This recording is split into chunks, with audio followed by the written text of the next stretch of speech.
Very good afternoon to one and all. Respected Yadav sir, today's resource person, and all my dear participants. We are on the 6th day of our 10 days virtual research methodology workshop funded by ICSSR WRC Mumbai. Now I request Dr. Anaya Markande madam to formally introduce our today's resource person, Dr. Sudhakar Yadav. Anaya madam, over to you. Thank you, Tushar sir.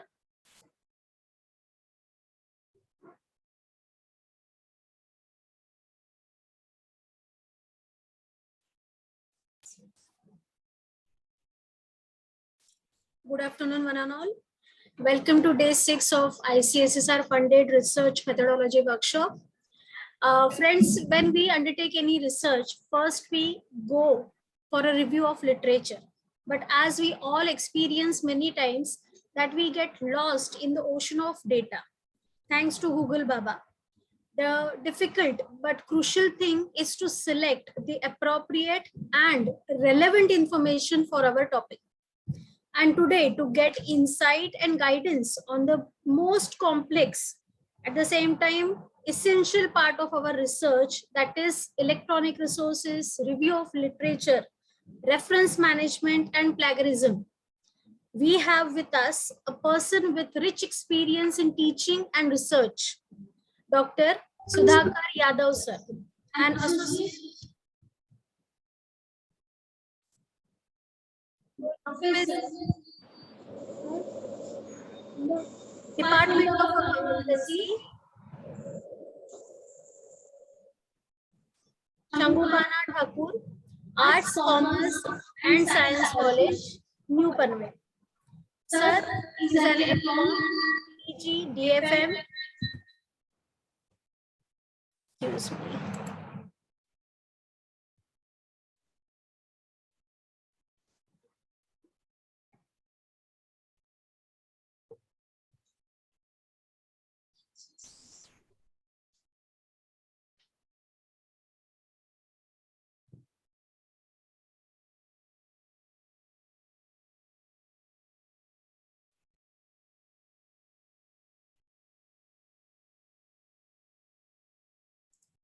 Sorry for technical issues.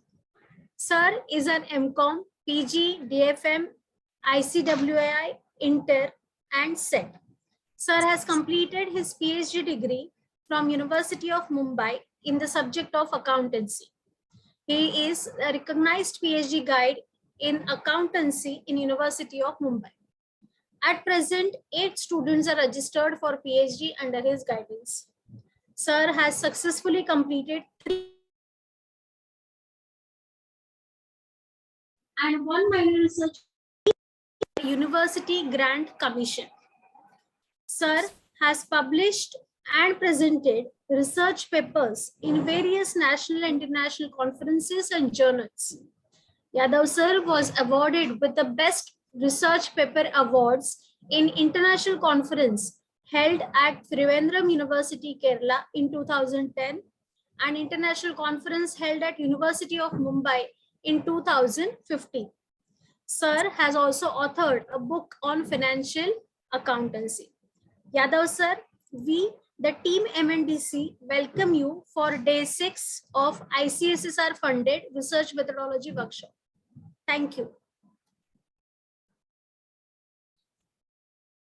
Tushar sir, over to you. Thank you, Anaya madam. Now I request Dr. S.B. Yadav sir to take over the charge of the session. Yadav sir, over to you. Okay. Thank you, Anaya ma'am and Tushar sir for my introduction to the audience or the students. I may say that those who are attending today's workshop. The theme of the workshop and whatever the subject that you have selected for the workshop is very much relevant to the research and the students, those who are doing that research at first time. I still remember before 10 to 12 years back, it was difficult for us or for the student, those who are doing that research, to understand what is the meaning of research.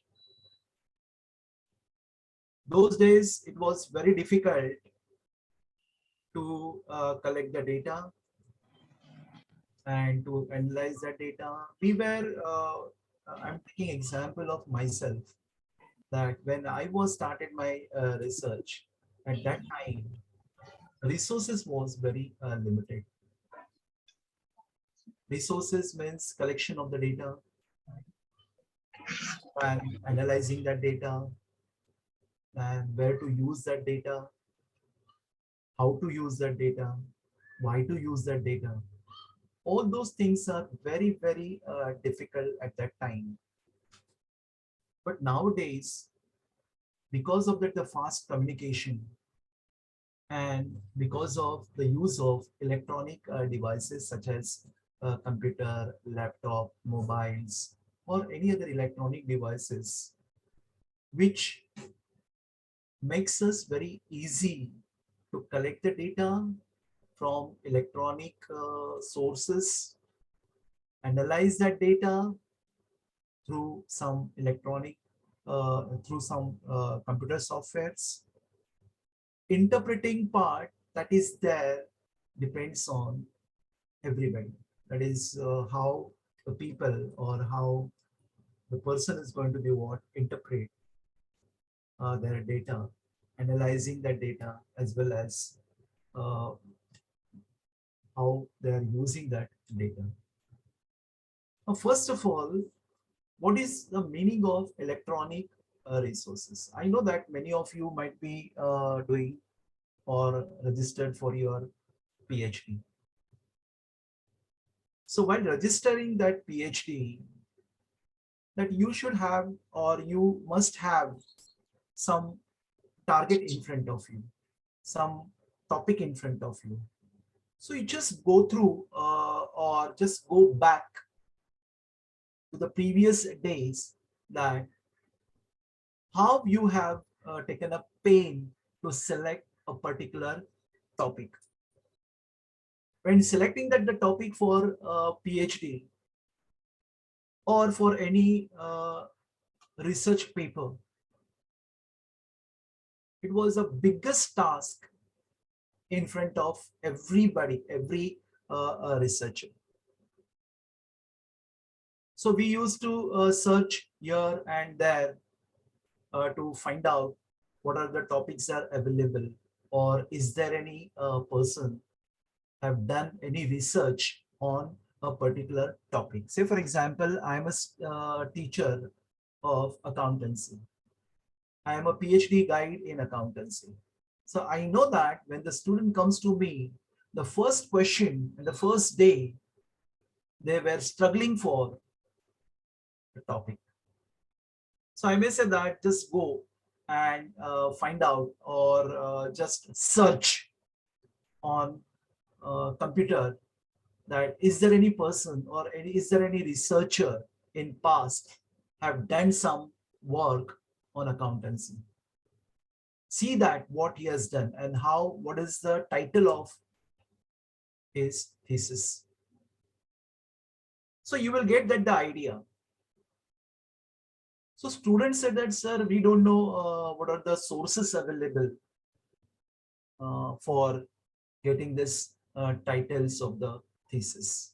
That was the main hurdle, the first hurdle in front of every student or every researcher. Even I faced also. When I started my PhD, I wanted to know that the which subject in accountancy.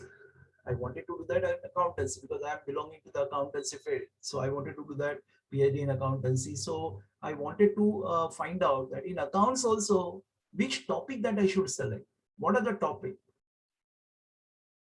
So haphazardly, I just went through all those the electronic devices or e-resources like Google, then Google Scholar, and then any other, whatever that the sources available at that time. I'm talking about 2008, 2007, that time. Whatever the sources was available, I used to find out or used to take out that what are the topics or we who researcher, those who have done that research on that particular topic, say accountancy or costing or income tax or management accounting, like that. That time, very limited sources or resources were available. So actually, what is the electronic resources? Electronic resources are nothing but that if you define that the electronic resources, they said that web pages and documents on the internet. Web pages and certain documents in the form of PDF or in the form of Word or in the form of PPT or whatever it may be. If it is available on internet, that provides useful information. Useful information nowadays that search engines are available, that just you type your keyword, you will get lot of information on your fingertip. Even if you just type, just my subject was activity based costing, so I used to type activity based costing, so I used to get hundreds of information, hundreds of websites, web pages available on internet to just take out that the information, to use that information for my research purpose. So while an online resource is typically data and educational in nature, any support software available online can also be considered a resources. So educational in nature as well as support software. If other support softwares are there, say for example, when you collected the data, next question is that how you are going to store that data, how you are going to retrieve that data. Okay, next session or the next part, I'm going to take about a review of literature review. There are also many researcher or many student, I will say that scholars, they found difficult that how to write or how to just get that information about review of literature. That I will talk later on. That is the next part. See, today's session I have divided into two parts. The first is nothing but the electronic resources, which are the electronic resources available, what are the advantages and the disadvantages, and what are the different types of resources are available, that I will discuss. Along with that, the end of this session, I'm going to discuss about review of literature in detail. That will be the first session for today's workshop. First session, little bit of theoretical, which that you have to listen, you have to understand. But the second session, I know that after listening for 1.5 hours or 2 hours, that you people are not in that particular position to listen much more about this topic. So next session, I will do a practical one, which you are going to really enjoy. And that is nothing but e-resource management tools. There are different tools available that I will talk later on. And in that, I'm going to discuss about the plagiarism, the next part, and the last session, that is the second session for today's the same, that is the plagiarism, which is very important from the researcher's point of view. So today that we are going to start from what is electronic resources. Okay. Electronic resources. So web pages is, I already discussed with you. These are the web pages, whatever the available on internet. Through that, some information, useful information. Now, useful information is depends on a researcher to researcher.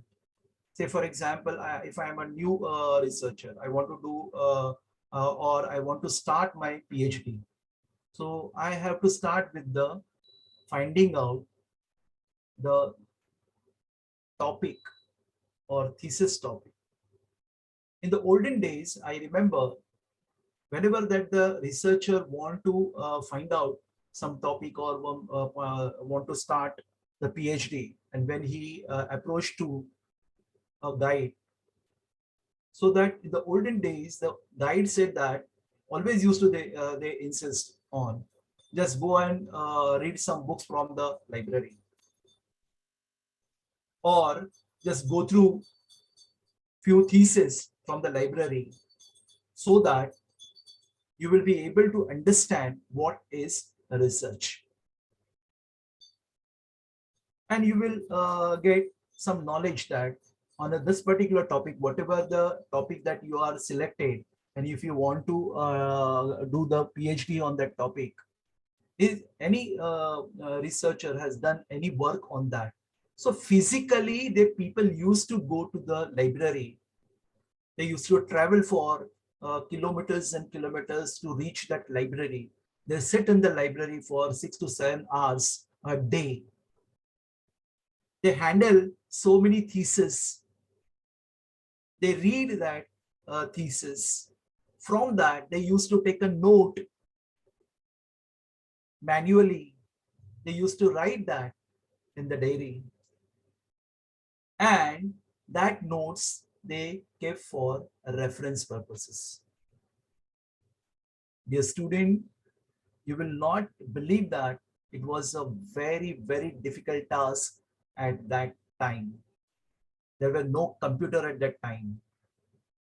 I remember my guide, Dr. S.T. Gadde sir, is a very well-known person in education field. He said how he has completed his PhD by just spending 10 hours in the library and collecting the information, physical information from the library books. And he used to write that with the pen on paper, collecting that the information. And at the time of submitting that the thesis with typewriter, they used to type that thesis. It was very, very difficult task. But still that the people were doing PhD out of the uh, uh, passion towards research, passion towards the teaching. So dear student, nowadays you and me are very lucky because we have all that electronic devices which is available in front of you, which is available, all the information, the ocean of information, it is available on your fingertips. If you just click on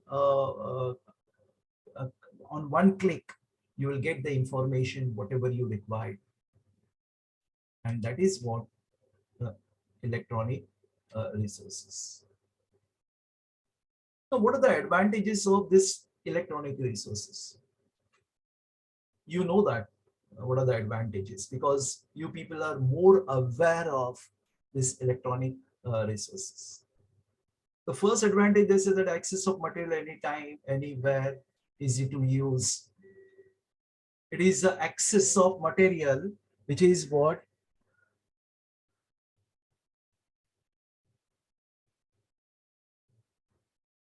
Access of material at any time. Even if you are sitting at home or sitting at any remote place where that the internet is available, the main important thing is for this is nothing but the internet should be available. If the internet is not there, then it is not possible. So access of material at any time, anywhere. It is easy to use. This electronic resources or e-resources are very easy to use. Take any example, even take simple example of your Google or Google Scholar. If you take the example of Google Scholar, that all it is user friendly. All tabs are there, and you can type, you will get it, the information very easily. So, easy to use. Additional to this, e-journal link facilities are available, fast and quick access of desired information. So e-journals are available. The journals, there are two types of the journal. One is in the print form and another is what? Under electronic form.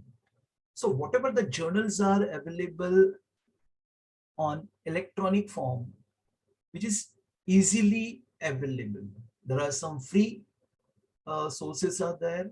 There are some paid sources also there. So anywhere, either it is a paid or free, but we used to get that journals for our references. Access of material with multimedia, video, animation, sound, graphical forms, etc. So here you get access of material with multimedia. Multimedia include what? Video. So any, for example, I also myself, suppose if I get any problem in any research area.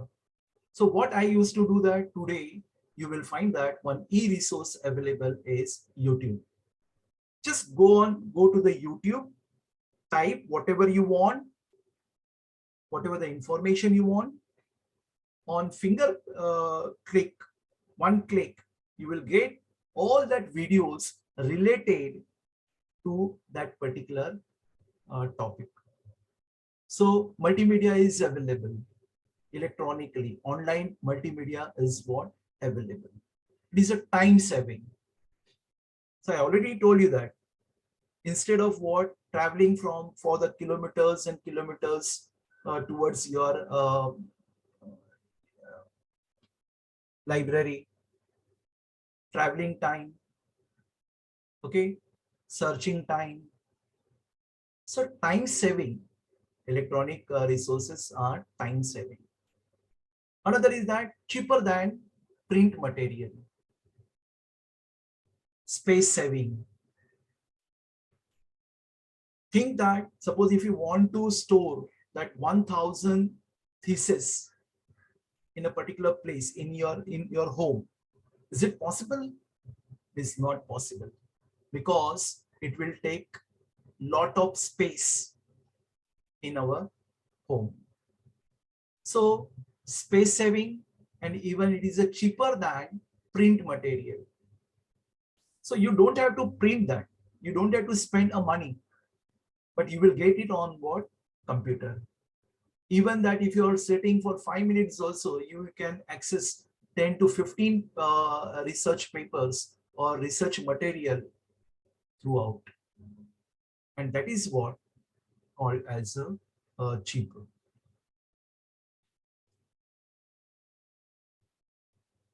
There are certain disadvantages also.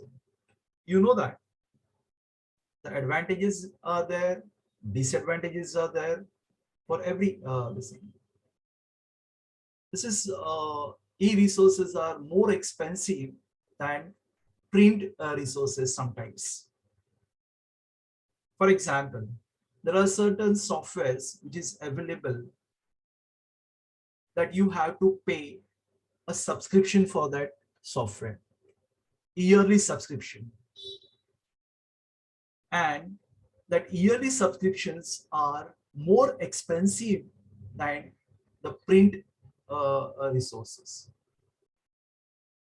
Another is that users may face difficulty while reading the computer screen.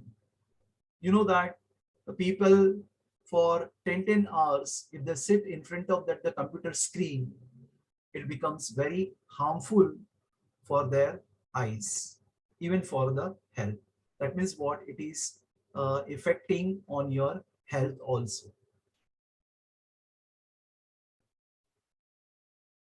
Electronic resources have an unreliable lifespan. Many times it happens that the source or the information that you have uh, downloaded or you have collected, that downloaded information, sometimes it becomes outdated, or that lifespan of that particular software has finished or end. It happens, and that is the greatest disadvantage of e-resources. Another important disadvantage of e-resources are many print titles are not available in an electronic format. So the people from the history department, people from the geography department, people from the language department, they used to search certain manuscripts of 100, 200 years old. So it is very difficult to get such type of material electronically.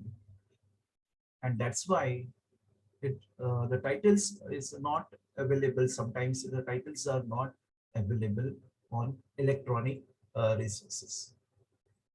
So many of our research colleagues, they have faced such type of the problems, especially the people, those who are doing language, Marathi, Hindi, or English, and if they want to access some old poems or old whatever uh, prints, they have to go for print material only. Other materials or electronic devices or electronic data is not at all available at that time. So that is one of the disadvantages of e-resources. But these are the very few. Disadvantages are very few. Advantages are there. Many advantages are there, and that's why the people, they go for, mostly they go for e-resources. Now, what are the examples of e-resources? Now, you may say that, sir, e-resources is okay, but what are the examples? Examples are very simple. Examples of resources are the e-magazines. There are many magazines electronically available. Print magazines are also available. Even e-magazines are also available. So if you want to retrieve or if you want to get the information from magazines, there are so many magazines are available on media or on electronic devices or on cloud-based magazines are there. Encyclopedia, you will get encyclopedia electronically. E-newspapers are now very common. Many of the people, they use this newspapers every day. Whenever they required, anywhere that newspapers are available. E-newspapers in various medium, it is what available. E-journals are the common one.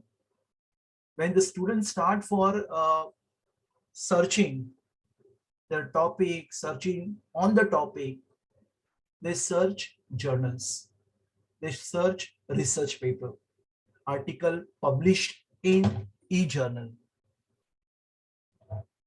and it will help him to develop his research interest. It will help him to write research paper, how to write the research paper, how to put citations, how to put a bibliography, how to prepare a bibliography, how to interpret that data, whatever that collected data analysis, everything that teaches by these e-journals. So This may be accessed through the devices, various devices, computer, tablets, smartphones, etc. So these are the e-resources, or examples of e-resources.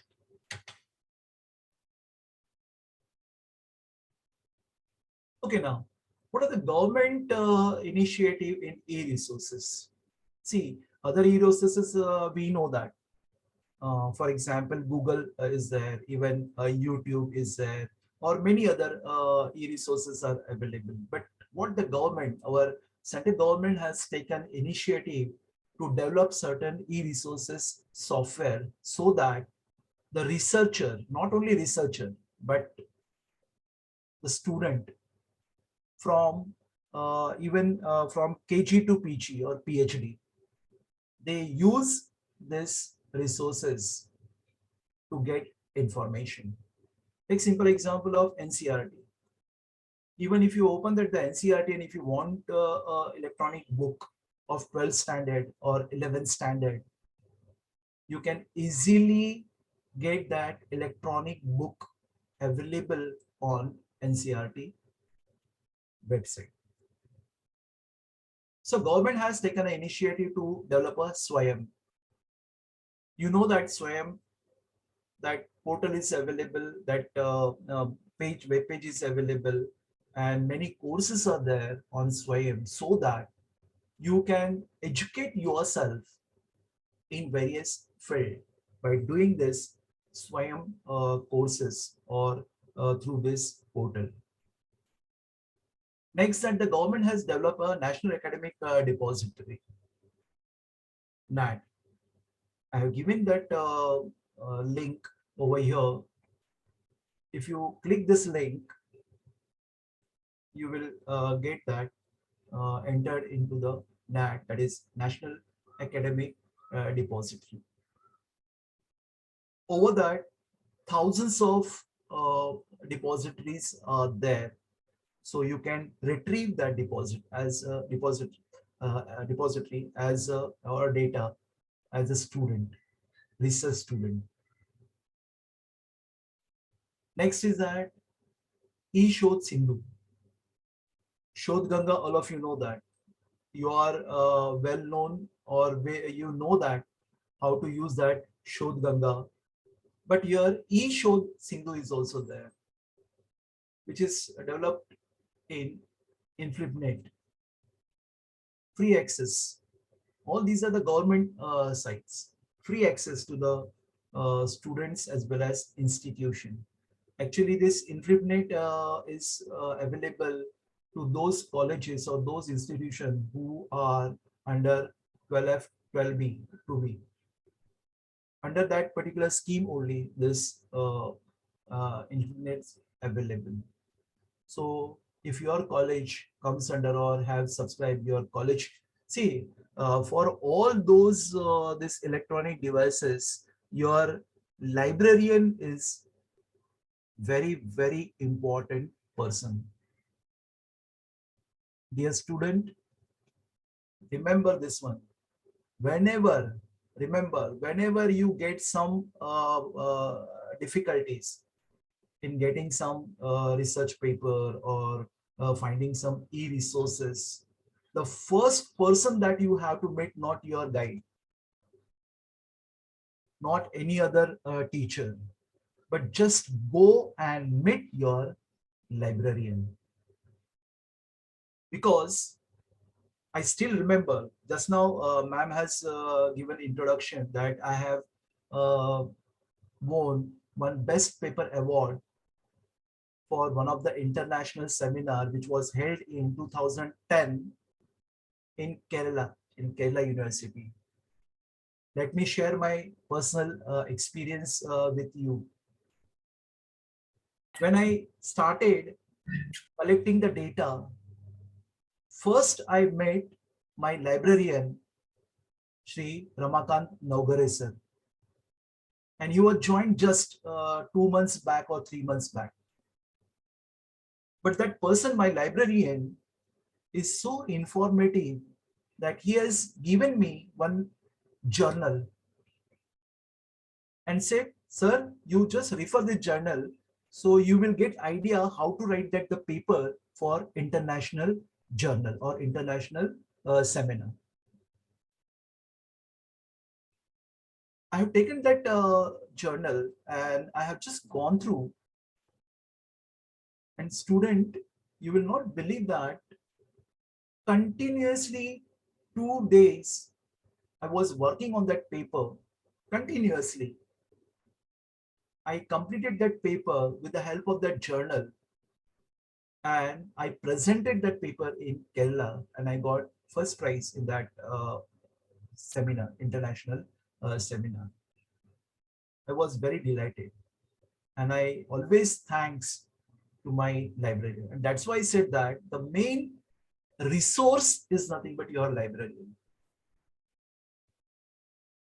Whatever that, if you don't understand what is InfluxNet, what do you mean by the data, or how to collect the data, which are the data sources available, go to the librarian and ask him. He will guide you properly. He is a proper person to guide you regarding this e-resources.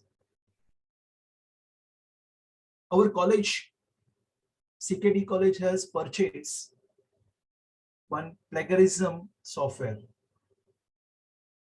And that plagiarism software, I'm going to discuss that and how you're going to use that plagiarism software, that I'm going to give a demonstration also, how to use that software to get a certificate, plagiarism certificate for you. How to use that software? That software name is Urkun. So I asked him, my librarian, tell me how to use this.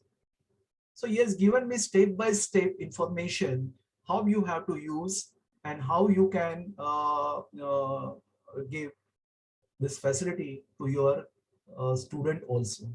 The student, those who are working, those who are doing PhD under me, under my guidance.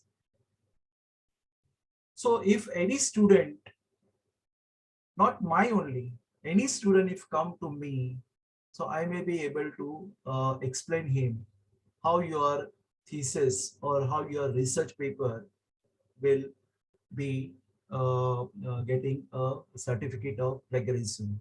Because nowadays, all of you know that some of you may be a teacher also, teaching in the colleges. And when we used to ask the student to submit a project, just compare that project, you will find that out of 10 projects, 3 projects are just a copy and paste. MCOM level student, they don't know what is plagiarism. I will discuss that plagiarism ka part, the different this thing only. At that time, I will discuss each and everything over here. But what I said, that your librarian is one of the very, very important source for you.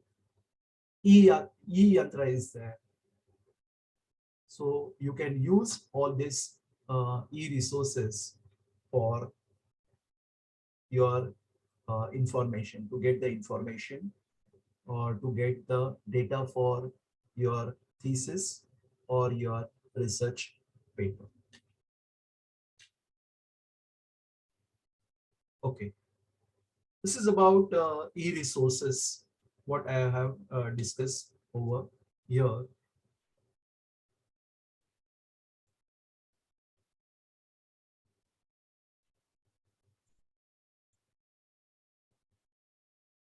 Okay. Now the another part is literature review. What is literature review? Or sometimes it is also called as a review of literature. Dear student, here you will find that this part is very, very critical and very, very important, because so many things included in this review literature. Two words are there: view and review. Literature. Literature include what? Literature include your books, documents, journal articles, or any data, newspapers, or even any event took place. That is also sometimes comes under the literature.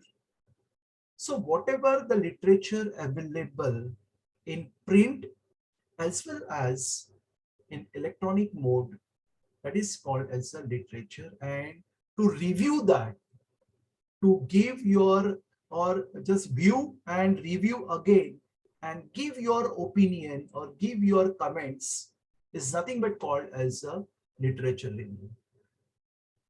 Dear student, your thesis, your PhD is incomplete without literature review.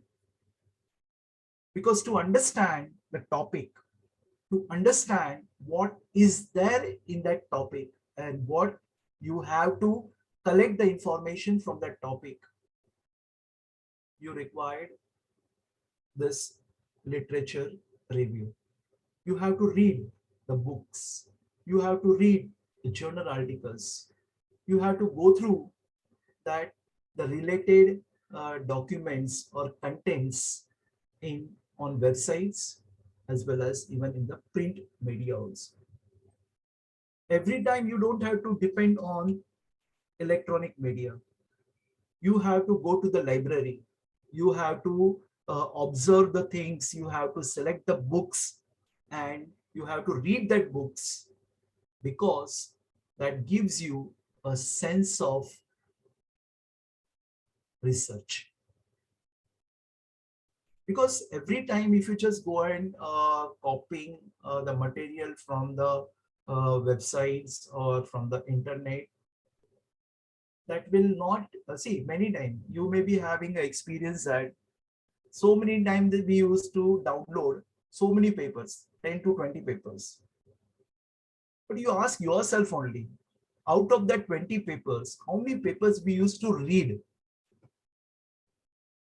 Very few. I may say that not more than 5 or 6 papers. Then how you will write that the review of literature, that topic? Because you know that in PhD or in any research work, after introduction of your topic, the second part or the second topic and the most important topic is nothing but review of literature. Review of literature will give an insight of your topic, depth of your topic, understanding that topic. If you review that literature for past 10 years or 20 years, so you may get that the information that what type of the research has already taken place on your subject. What you want to do, what is the research gap? Research gap is nothing but that the people, those who have done research on your topic, but they have not touched upon a particular thing, a particular problem, a particular issue, which you have to take it for your research. And that you will get it only through review of literature. So according to the Creswell, he has defined that a review of the literature is a written summary of journal article. Written summary. Written summary is nothing but that you have to write a summary. Journal article may be of 15 pages, 20 pages, or 25 pages. You have to write a summary of that 20 pages. Books may be of 300, 400 pages. But whatever the information that you want, whatever the summary that you are going to put, that summary is very important. And other documents that describe the past and the current state of information. See how he has defined that review of literature. The review of literature is a written summary of journal article, books, and other documents that describe the past and current state of information. What was there and what is now.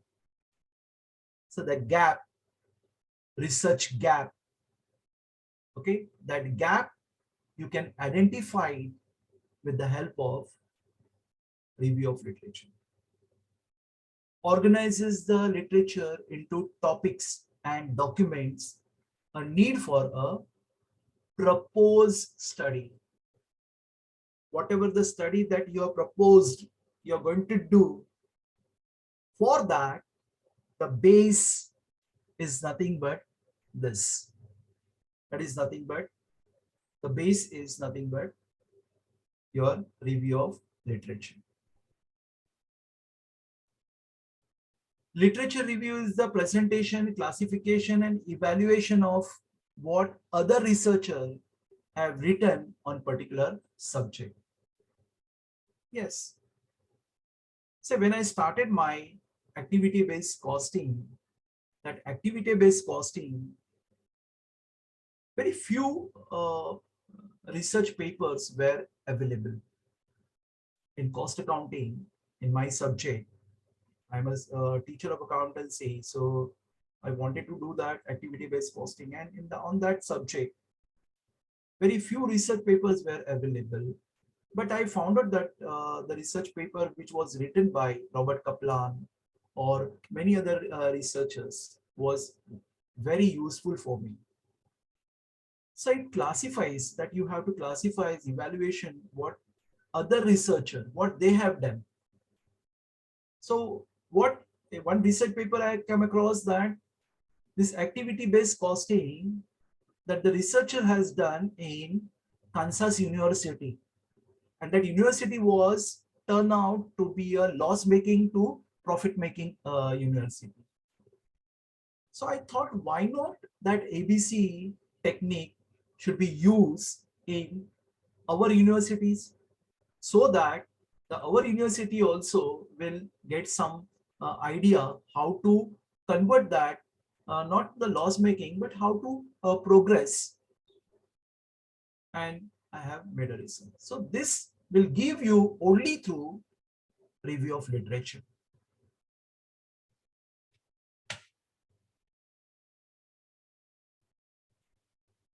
The review of the literature is defined as a broad, comprehensive, in-depth, systematic, and critical review of scholarly published, not only published, but unpublished scholarly print material also, audio-visual materials, and personal communication. I have just gone through many review of literatures in thesis. The people is only depends on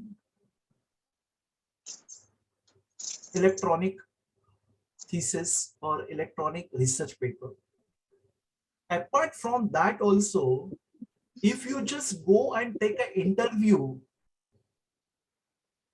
of a particular person who is related to your topic, that is also called as a review of literature. You are collecting the views, collecting the information from the person. That may also considered as what? One of review of literature.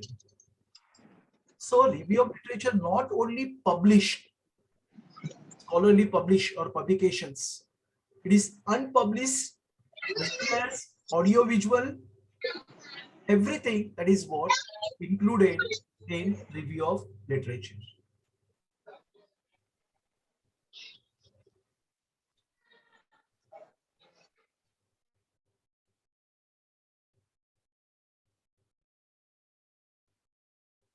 So how literature review will help you in your proposed research?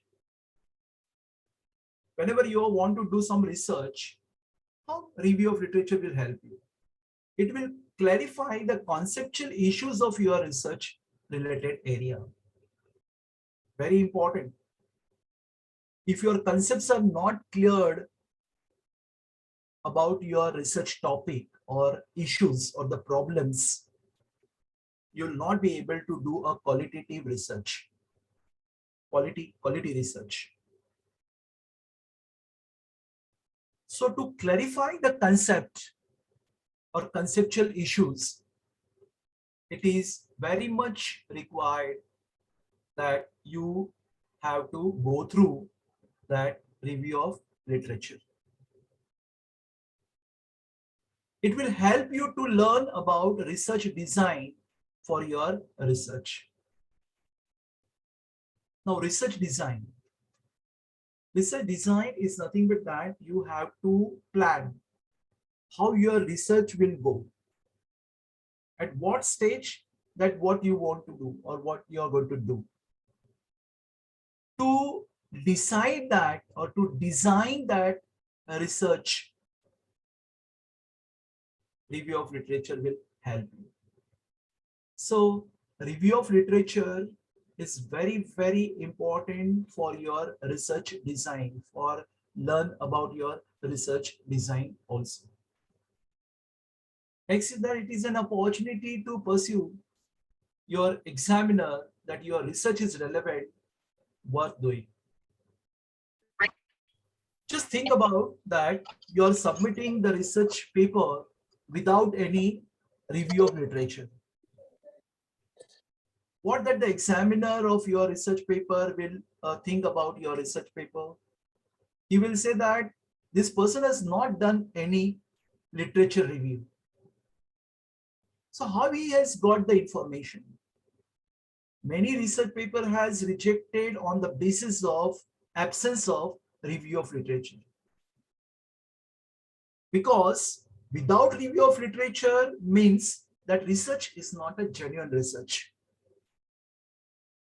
So if review of literature is there, that will help the examiner also that yes, that you have done something or some good things or some worthful in this research. It will give you insight to contribute something new in your subject area. The student, those who are doing research, just ask yourself one question. When you have started your research work from finalizing your topic for your research, for your PhD topic, and after 1 year, if you look behind, you will find that whatever that you have done at the beginning, it was very worthful. Why? Because of that research, because of that review of literature, you have come to this particular stage. You have come to understand something new area which is available, new subject which is available in this field.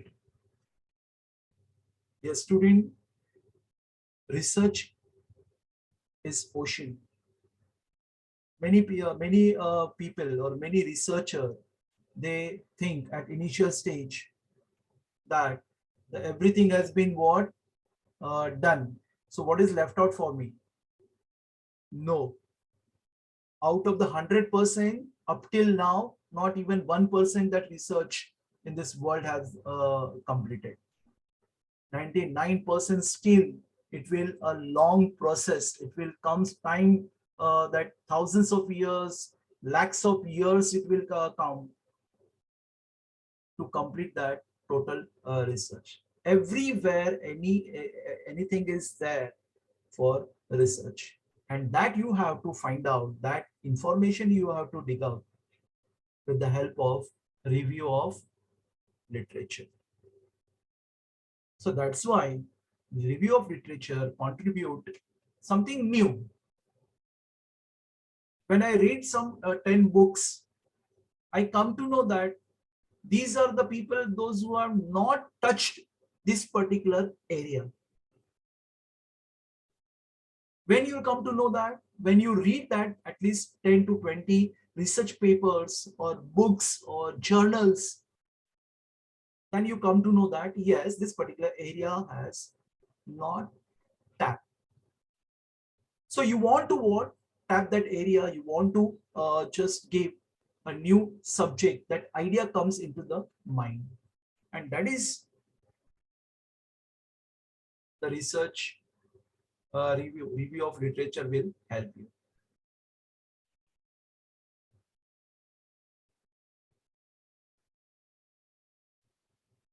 Why a review of literature is needed? Need of a review of literature. Why every thesis you will find that the second topic or third topic is nothing but review of literature. Why? There are three things are there for review of literature. The three stages are there for review of literature is needed. At these three stages, an early review. See, I found many times the student makes one mistake. And that mistake is nothing but that after registering for PhD, after 1 year or 2 years, they start review of literature, that topic, which is wrong. Review of literature topic that you have to start at the beginning only. Early review, early stage. Why? Because to understand that subject, it will help you. It will help you to get in-depth knowledge of your subject. And that's why an early review is the first stage in research. Second, review during the period of your research. Many students have found that they want to write that review of literature and let us finish that review of literature in one stroke. So 5 to 6 days, they come to me and they said that, sir, I have kept 15 days for review of literature. How many review of literature required? First question. I'm just sharing my experience with you. The student used to come to me and ask that, sir, first the question, how many pages of thesis that we have to write? Because when they used to see that 300 and 350 and 400 pages of thesis which is written by earlier student, they said that, Bapre, itna likhna padega. The first observation, my observation is nothing but that the student gets scared about voluminous work. And when they come to write a review of literature, they come to me and they said that, sir, how many review of literature is required? They want quantity. They want number of pages should be increased. Nobody bother about quality work. I'm giving you a guarantee that if I take out 10 theses from the existing thesis available in the university, I will find that out of that 10, at least 50% that review of literature is not appropriate at all. Why? Because of one reason, and that reason is nothing but that the students are get afraid of writing review of literature. They don't know a particular format of review of literature. They said that review of literature is nothing but that just you have to write a sentence and 10 sentences and give the references, finish. And 30-40 review of literature is more than enough and it's okay. It's not like that. Dear student, see, doing PhD or doing research work, that should give you a pleasure. yes, I have done something. Doing PhD or doing research work is not like that you have to copy. Many students I found that, or many review of literature I found that they used to copy from abstract. They are changing. I'm going to show you. Nowadays, the plagiarism is there. And because thanks to that plagiarism software and the UGC notification, plagiarism notification, that the students are really, they are doing good job, or they are getting literature review genuinely. Otherwise, that most of the student, they do copy and paste. When there was no plagiarism software available at that time, the 100% literature review was cut and paste, only just rephrasing some words, and they used to add one sentence according to the researcher. Bas, finish. Our literature review of literature was finished. But it is not like that. Review of literature is nothing but that what you have read, what you understand, and what you're going to interpret, your interpretation on that research paper, and views, not your views, but the researcher's views, researcher's finding, researcher's conclusion, researcher's suggestions should be included in the review of literature. So review of literature is a continuous process. It is not that the early stage process only. Writing that 30 review of literature and then everything is finished. It is not like that. During the period, whatever the period, 3 years the period, that whatever the information you will get during the period of your research also, that information you have to include in your review of literature. Even I said that review at the stage of preparing your final report also. When you're going to submit your synopsis, final synopsis before thesis, one day before also, that if you get some information, some relevant information, some important information about your topic, try to include that information in your thesis or in your review of literature. I may say that before going for your print final report, somebody has published the paper, relevant paper on your topic, and some new information that you found, some new ideas that you have found. Wait for another few days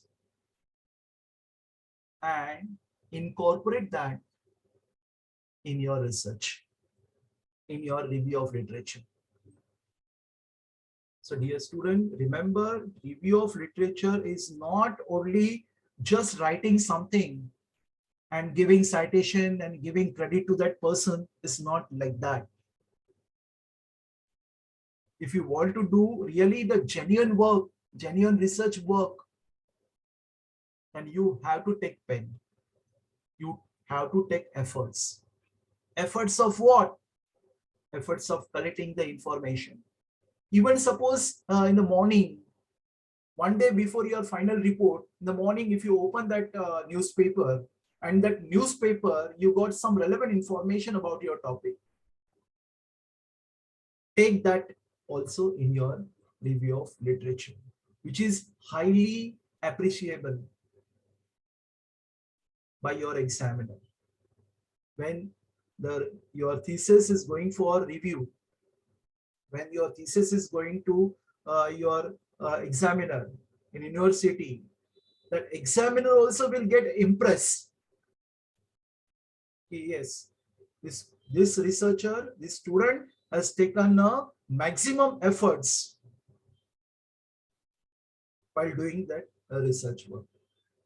So dear student, review of literature is a mirror of your personality, mirror of what you are doing, mirror of your knowledge, that reflects your knowledge. And this is a good opportunity for you.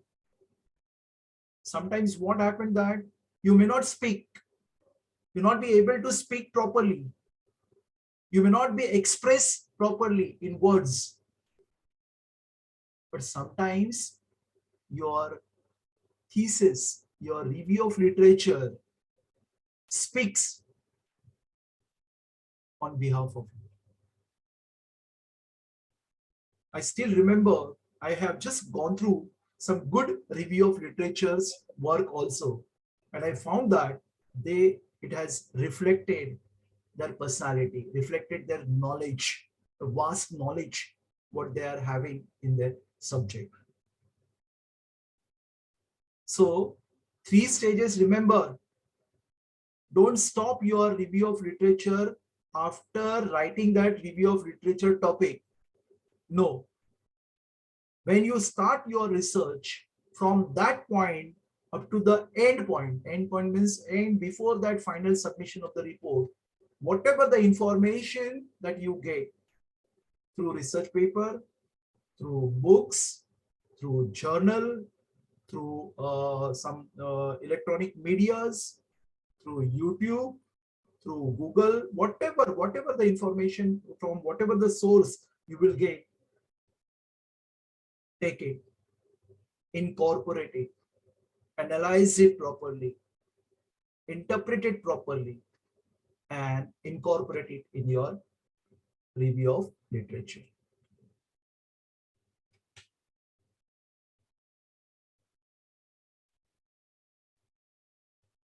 Now, steps to conduct literature review. Once you have decided that to do research, the 3 stages that we have already I have already explained you: beginning, during, and even at the before that end also. Now, what are the steps are there for review of literature?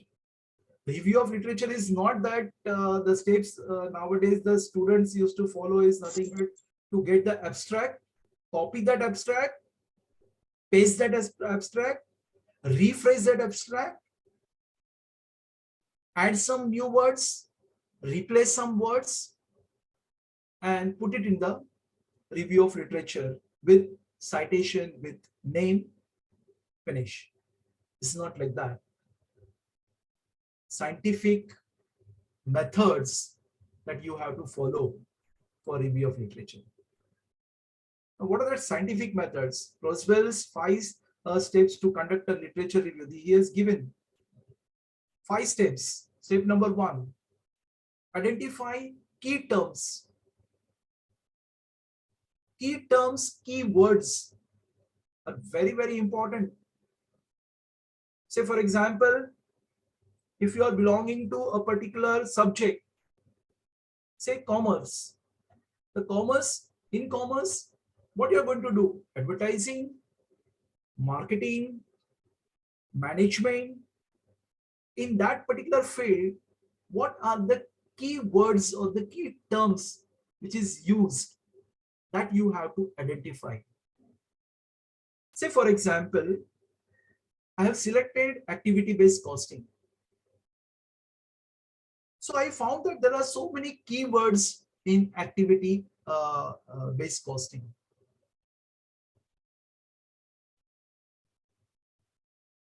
For example, cost drivers, pools, cost pools, cost accounting.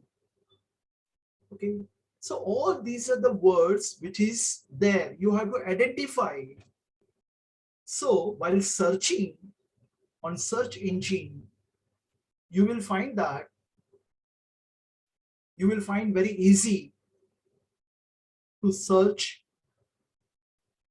about your particular topic. And that is nothing but the first step, that is identify key terms, exact keyword from your title. And remember, you may decide to change your title also in future. Okay, many times it happens. You have started with the research work with the one particular title, and sometimes that university or that research committee, they ask you to change your title. So that time you have to make changes accordingly. To identify key terms used in pages of Eric. This is nothing but the one software available. You can use the software for finding out these key terms.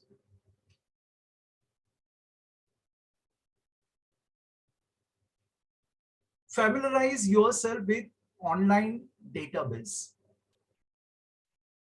You should be familiarized with database system, online database system. That means I found that in today's world also, fast changing world, fast ever developing world, many our students, those who are doing PhD, they are not aware of what are the search engines or how to search research paper or data from the available database.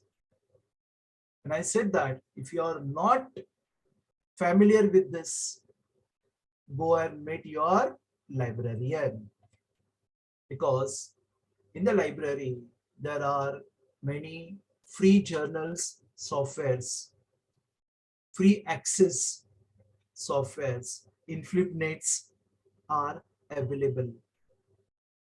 Through that, you can get access to thousands of books, e-books, and e-journals. You can use or you can increase your database. So familiarize yourself with online database is very important. I want to write a research paper, or I want to write a thesis, do some research activity. I should know which are the e-resources are available, which gives me very easily the data which I required for my research. Using relevant database. Now, you may have come across this particular experience. While collecting the data, it is not possible that you are collecting the data, appropriate data. Sometimes you may get that the data which is not useful, which is not relevant, but still you used to what, download that and keep for your references. Why? Because in future, suppose if anything comes across with the particular that data, so you can use that data for that purpose. And that's why the data is important. So you have to relevant database, that is very important, even irrelevant also. So you have to make the two folders, relevant and irrelevant. So relevant database you have to keep in one particular folder. Start with the general terms from the database treasury. General terms, it is used in general, that you have to start. Redefine your topic if needed. If you really need to redefine or rephrase or rename of your topic, go for it. Because after reading lot of literature, or review of literature, you may come across that you will find that whatever the topic that I have selected is not proper. So you can redefine it. Identify landmark or classic studies and theorists. Classic studies, landmark, a particular area. Just like that, in my case, activity-based costing. Whenever I used to type activity-based costing on Google Scholar, I used to get that 10 papers from Robert Kaplan, which he has written on activity-based costing some 10 years before, 20 years before also. So landmark, identify landmark in your subject. Who has done voluminous work in the field of research in your subject? That you have to find out.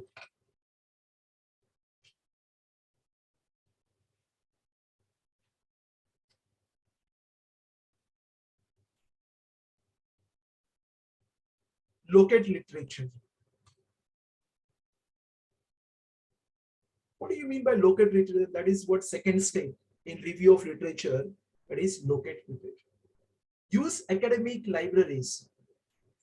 See what I say, don't use only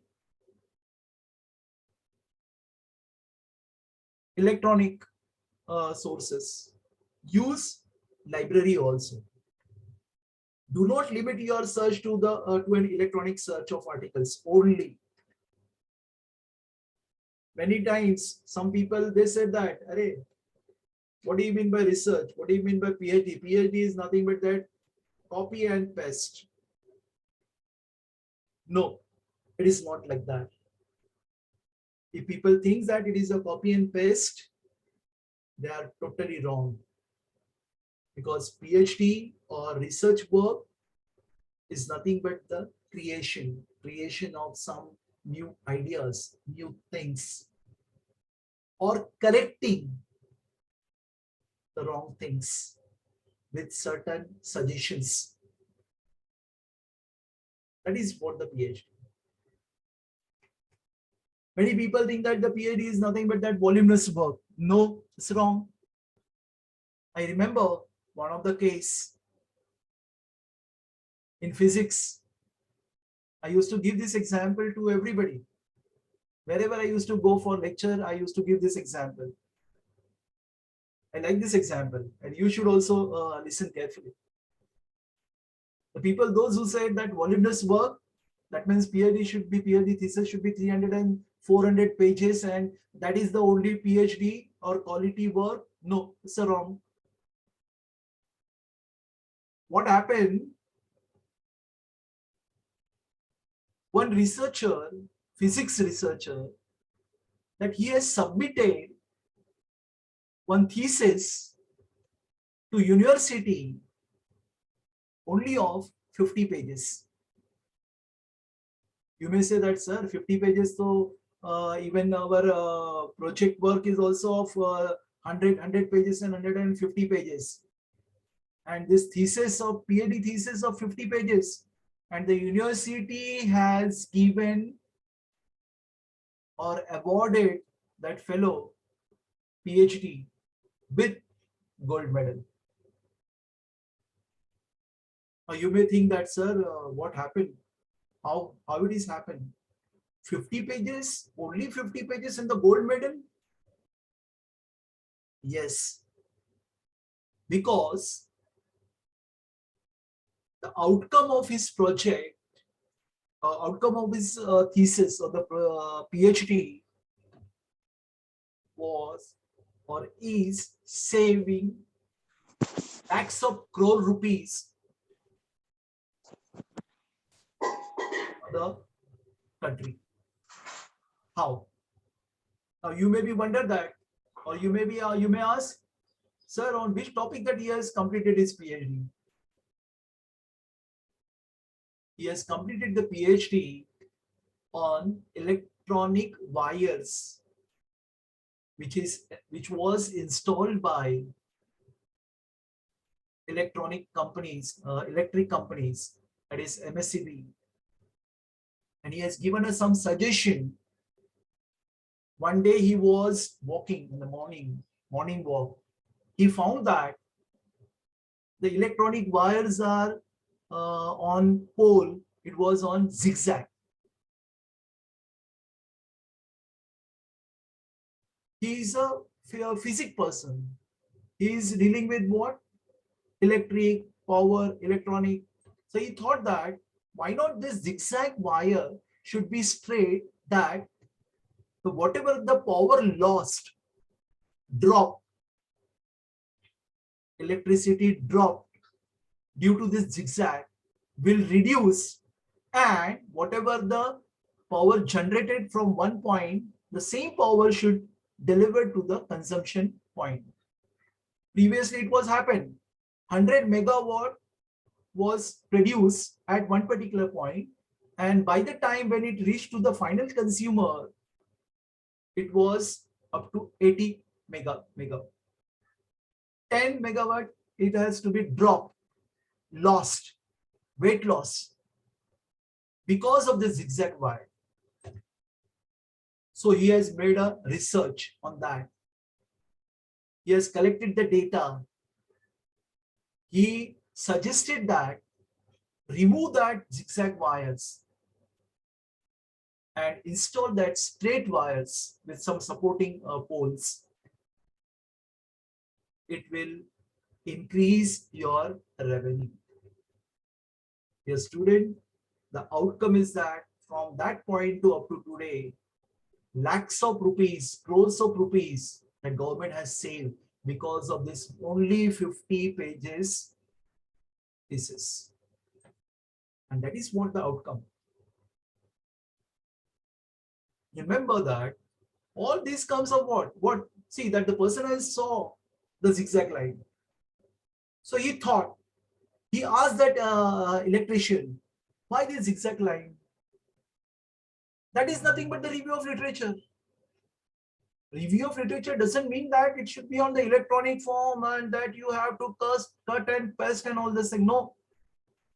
He has asked that person, he has taken an interview, that junior engineer interview. What happened? Why these zigzag lines are there? So whatever the data collected through interview, asking some question is also one type of what? Review of literature. So only electronic base or even in the library is not the data that you can collect or for your review of literature. Location may be anywhere. You can observe the things. Say for example, I'm a teacher of accountancy. So when I used to go to the bank, I saw that many students are writing that vouchers or writing that application or depositing the money, withdrawing the money, and so many things, so many activities that's going on in the bank. After observing that activities, if I found any lacunas, if I found any problem over there, then my research mind gets clicked. And I used to ask that person, why this? Why this queue is there? Why this long queue is there? What is the problem in your system, in your accounting system? That is also called as a review of literature. That also comes under review of literature. So whatever the experiences that you are sharing, that also comes in the review of literature. Use primary and secondary sources. A primary source is the research reported by the researcher that conducted the study, and the secondary source is that researcher summarized or reports finding that comes from primary sources. So you can use primary also as well as secondary source also.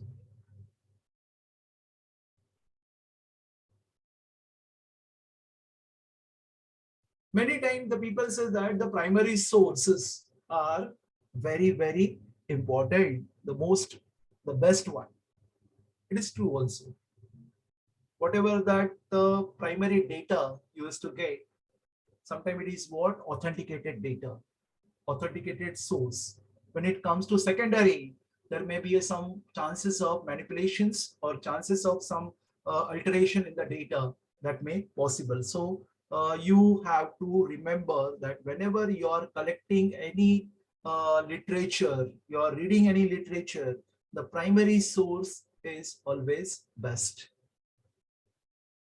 Search different types of literature. As I already told you that, don't depends on one.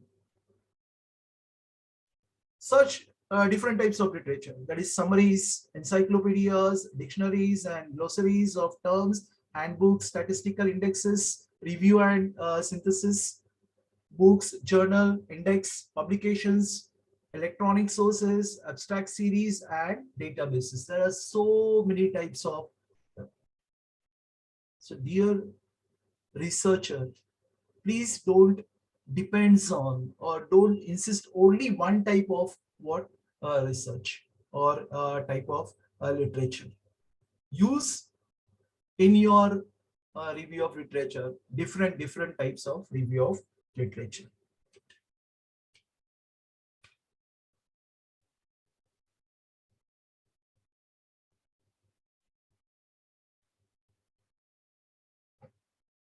Okay. Next is that critically evaluate selected literature. Next step, third step. What you have to do that you have to critically evaluate. Critically evaluate means what? Whatever the literature that you have come across, first of all, read it carefully, observe it carefully, and then you yourself has to evaluate that literature critically. Critically means what? From both the side, from positive side also, from the negative side also, that you have to evaluate whatever selected literature. Rely on research journal article published in national journals. Not only national journals, but from international journals also. ISSN numbers or ISBN numbers, paper journals, as well as books publish. And most of the time that you have to take that articles from reputed journal. All of you know that UGC has delisted thousands of journal because of the quality or the standard that which UGC expect from journal. That journal has not maintained that standards. After listening my lecture on plagiarism, after this session, I will start that next session on plagiarism. I don't think that anybody from the viewers or anybody from our audience, that student or the researchers or the scholars, they will go for plagiarism.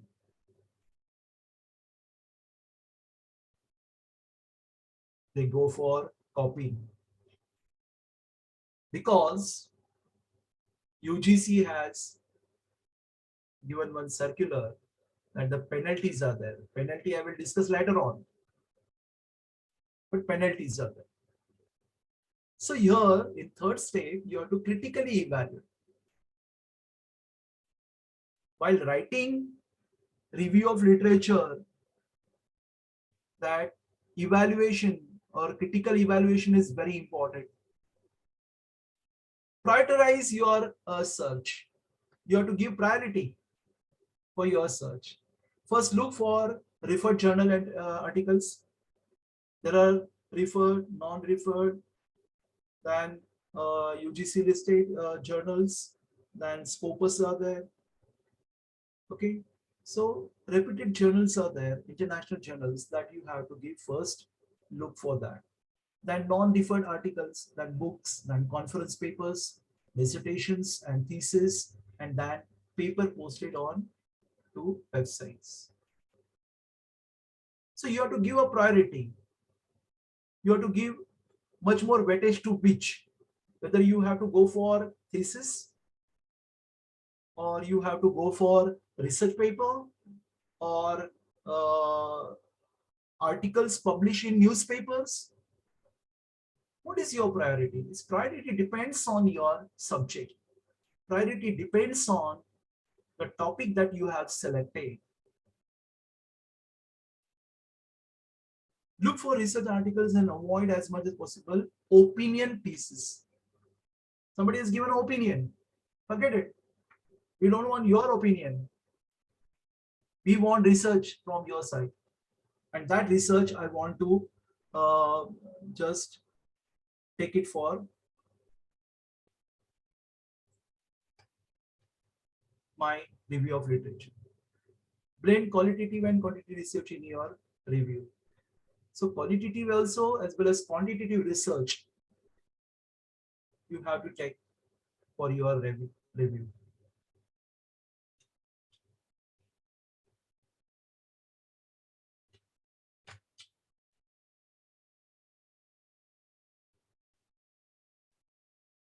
Now here the question is that how to read research article critically. Critically means all of you know that you have to you should be unbiased. Not from this side also, not from that side also. You should have your own opinion. Maybe positive, maybe negative, whatever it may be. Now, how you have to review or how you have to read that article or read that research paper. You have to appreciate strength of that paper, research paper. Some people are there, they find only critics only, negative point. Nay, this is not the good, that is not the good, this he has not done this thing, he has not that. No. You have to appreciate strength of that research paper, strength of that person, strength of the topic. You have to find out some weaknesses also and some limitations also. Not only weaknesses, but what are the limitations? Under that limitation, that the weaknesses are there. So identify research aim or questions. What are the research aim? I'm talking about what? Review of literature. You're just going for review of literature and what particular research paper is there for your review, and that you have to find out, identify what is the aim of that paper. Identify nature or type of study, what type of the study that he has completed. Identify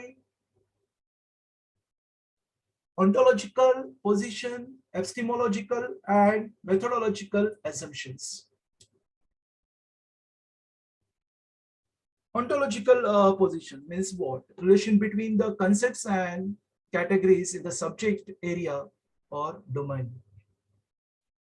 What is the relation between the concepts and categories in this subject? That you have to find out. Epistemology is logical means the theory of knowledge, especially with respect to its methods, validity, and scope. Methods, validity, and scope. So that also you have to what? Recognize, identify over there. Is researcher's value position explicit? That you have to also find out. Is it clearly mentioned? Is clearly defined or not? Whatever that the values or value, researcher's value. Identify location, date, sample, method use. So that also you have to identify what is the location, what is the date, in which year, which day. That also you have to find out.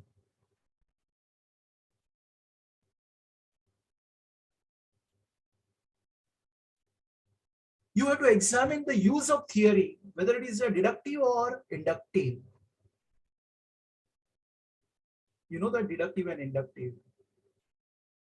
Deductive is testing an existing theory, and inductive means what? Developing a new theory. So that researcher, whether he has developed a new theory or he has tested whatever the existing theory, that you have to find out, that you have to explain while writing your review of research, a review of literature. Our analysis method clearly explained, that also you have to find out. There are methods, your analysis methods are there, which method that he has used, and whether that methods is applicable or not, suitable or not, that also you have to critically review. Are conclusions appropriately supported by evidence? Sometimes what happened, the researcher used to give some suggestions, some conclusions. Whether the conclusions are relevant or that conclusions having a support of evidence. And that researcher has collected that evidences to support whatever the conclusions and suggestions that he has given. And what are the implications for policy and practice that he has given. So all those things that you have to take into consideration for. Now organize 4 steps. Step number 4. After doing this, step number 1, step number 2, step number 3, and now the step number 4, that is organize the literature. The main question that many people or many students used to ask, that how to organize the literature, because sometimes we used to take all that literature or downloading from the internet and keeping in one file, and while analyzing, while writing, actual writing of the research review of literature, at times it becomes very difficult to categorize it. So organizing the literature is also very important, because now actually you are going to start, after critical review, after collection of data from the data sources, now actually that you are going to organize that and you are going to write. So first part is that create a file or abstract system to keep a track of what you read. Say for example, filing system should be a proper.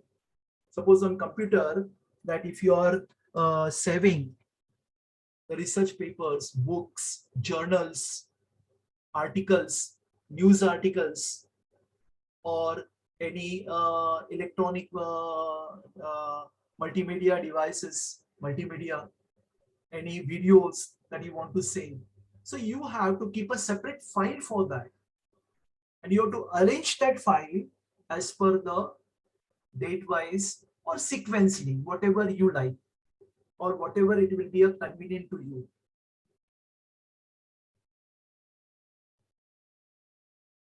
Title. When you are going to give a title, use APA to type the title so that you can later copy paste this into the reference section of your paper. APA. There are many styles available to write your references. APA style is there, Chicago is there. There are so many. You will find that at least 30 to 35 styles on Zotero, which I'm going to discuss today, which is very, very interesting. That's why I said that second part is going to be a very interesting for you. The people, those who are sleeping, they will awake that time. Yes, something. Abhi to, this theory part is there, but the practical part is nothing but the second part becomes the practical part after the tea break. So title, and you have to write the source, that is journal, article, book, and glossary, etc. Research problem, 1 or 2 line will submit. What is the research problem in that review of literature? If you are selected one particular paper to write a review of literature, 1 2 line research problem, whatever that you can explain in 1 2 line. And from source, first is source, then title. What is the title of that paper?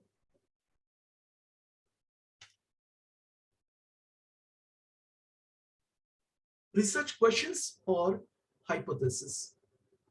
In that paper or in that data or in that book, what is the research question and what is the hypothesis in 1 or 2 lines or 1 2 hypothesis, which is very important that you have to mention. Data collection procedure, how he has collected the data. A description of sample characteristics can be very handy, as well as result or finding of the study. You have to write what result or what is the finding of that particular study, which is very important.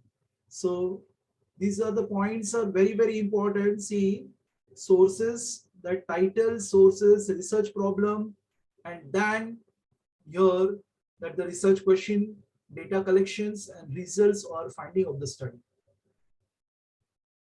Next point is that sort the abstracts into groups of related topics or areas, which can then become the different section of your review. Now, while writing that the review of literature, you have to make a section. Say 10 review of literature on research paper. So you have to make a title of research paper, and below that 1 2 3 4 5 6 7 8 9 10. Then books 1 2 3 4 5 6 7 10. Articles, news articles, newspaper articles 1 2 3 4. Okay, interviews 1 2 3 4. Like that, you have to sort into the related topics. Take notes.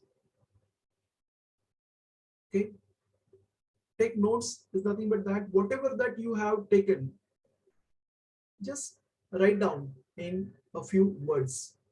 Decide on the format in which you will take note as you read the article.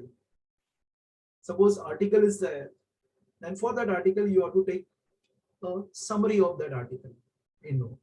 Define key terms. Okay, for example, suppose one company, they're in the annual general meeting, they have decided that to declare the dividend. So key terms are nothing but dividend, then annual general meeting, then company's name, like that. Note key statistic that you may want to use in the introduction of your review. Now, key statistics, which is that you are going to use introduction to your review. So note key that you have to keep. If any statistic is there, that you have to keep with you.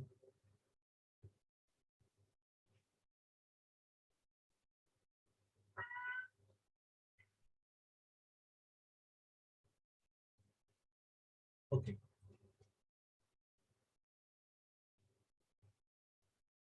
Now notes, which is emphasis on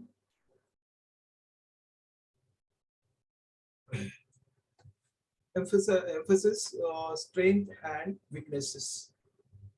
So what are the strength and weaknesses of that particular literature that you have to note down? And you have to emphasize on that. Identify major trends or patterns.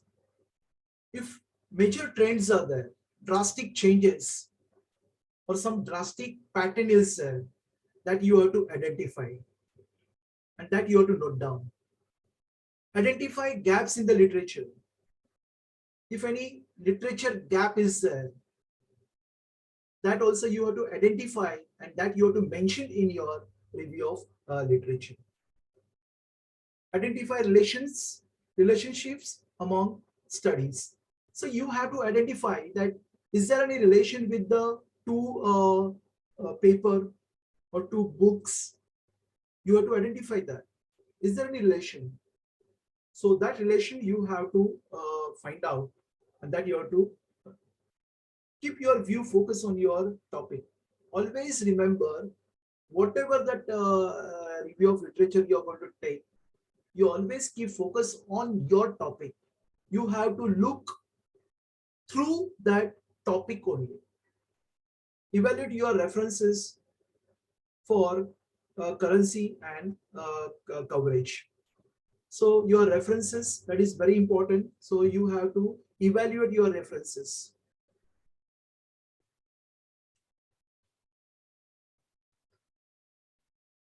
Step number 5. Now, in that step number 5, you will find that summarize the literature in table or concept map format. This is very, very important.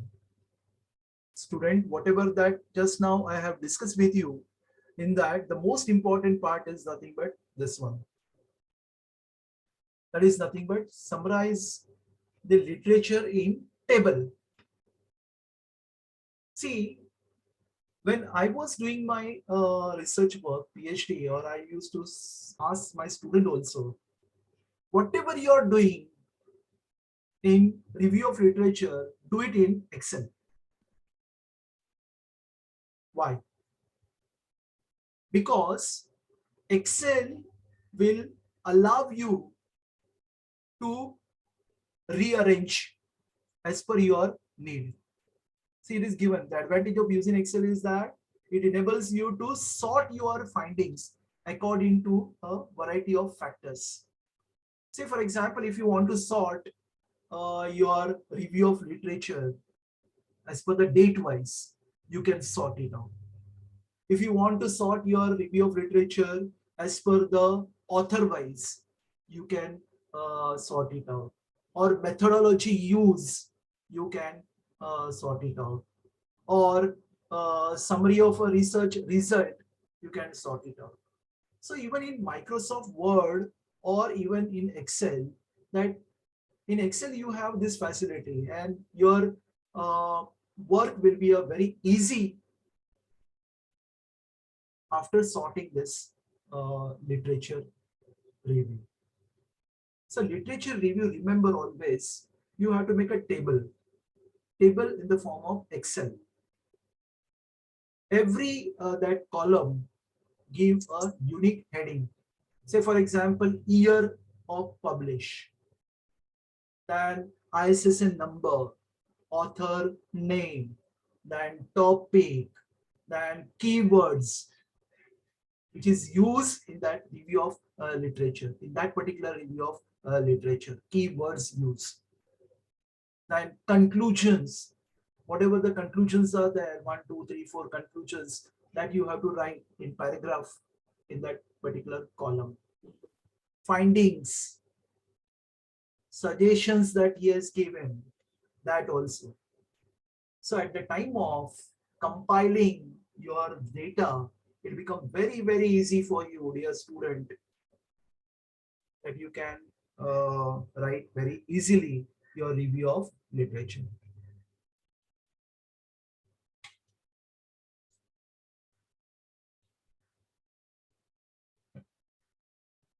Now, structure of the literature review. I said there is no ideal structure for your review of literature. So what structure that you have to adopt? You ask your guide that, sir, what, or madam, how I have to write, or how many sentences should be there, how many what should be included in that structure. As a structure that you have to decide. There are many structures available. just go through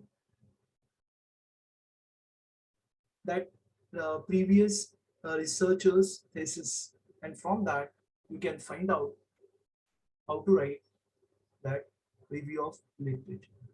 Consider whether you wish to organize your literature review chronological and thematically by development of ideas like that, or combination of this. So how you're going to write or organize? What should come first? Chronologically, that if you want to organize, or some ideas that you have to put, some new ideas and old ideas, and some innovative ideas like that you have to put, you can put it. It all depends on you. As such, there is no structure available. See, while giving a references, there is a structure available that you have to follow a style. Because many journal, they insist that we want APA style, we want Chicago style, we want this style and that style. So you have to give that style. But in review of literature, literally there is no structure or some format which that you have to follow. But as I say, as I now discuss, that your review of literature should be in perfect format, perfect sequence. Okay, year wise and idea, the whatever the research name and everything what is included. Make sure that you always explain your structure for your reader and have a clear narrative. So when you write your introduction at the time of what review of literature, you have to explain that what structure that you are going to follow. So reader will get the idea. Yes, now this researcher is following this particular structure.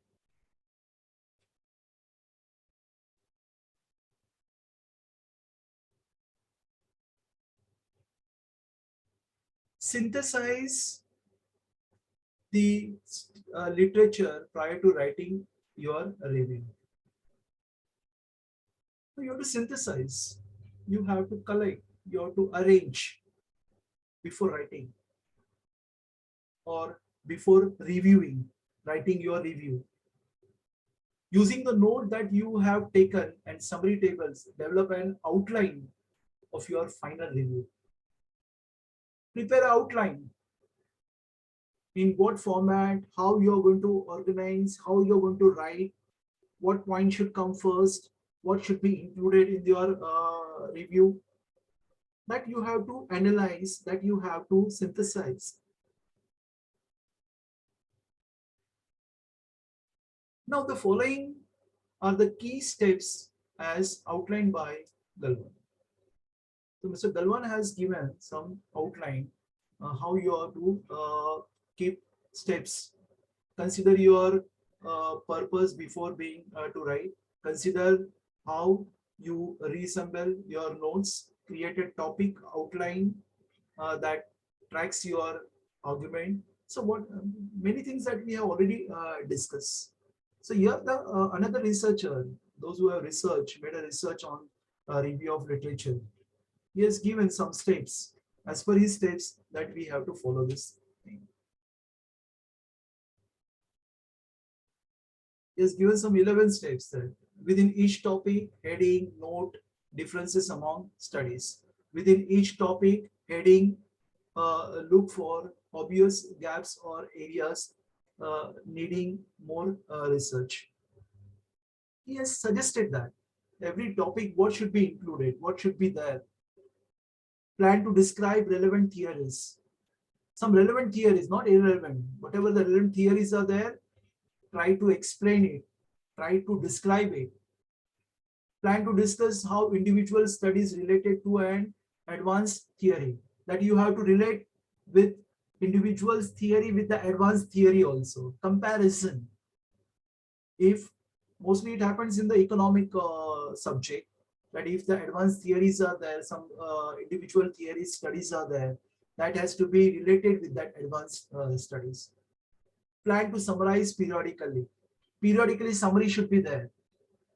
After 6 months or after 1 year, is there any changes in the views? Is there any new topic or new research paper has been developed? That we have to find out. Plan to present conclusions and implications.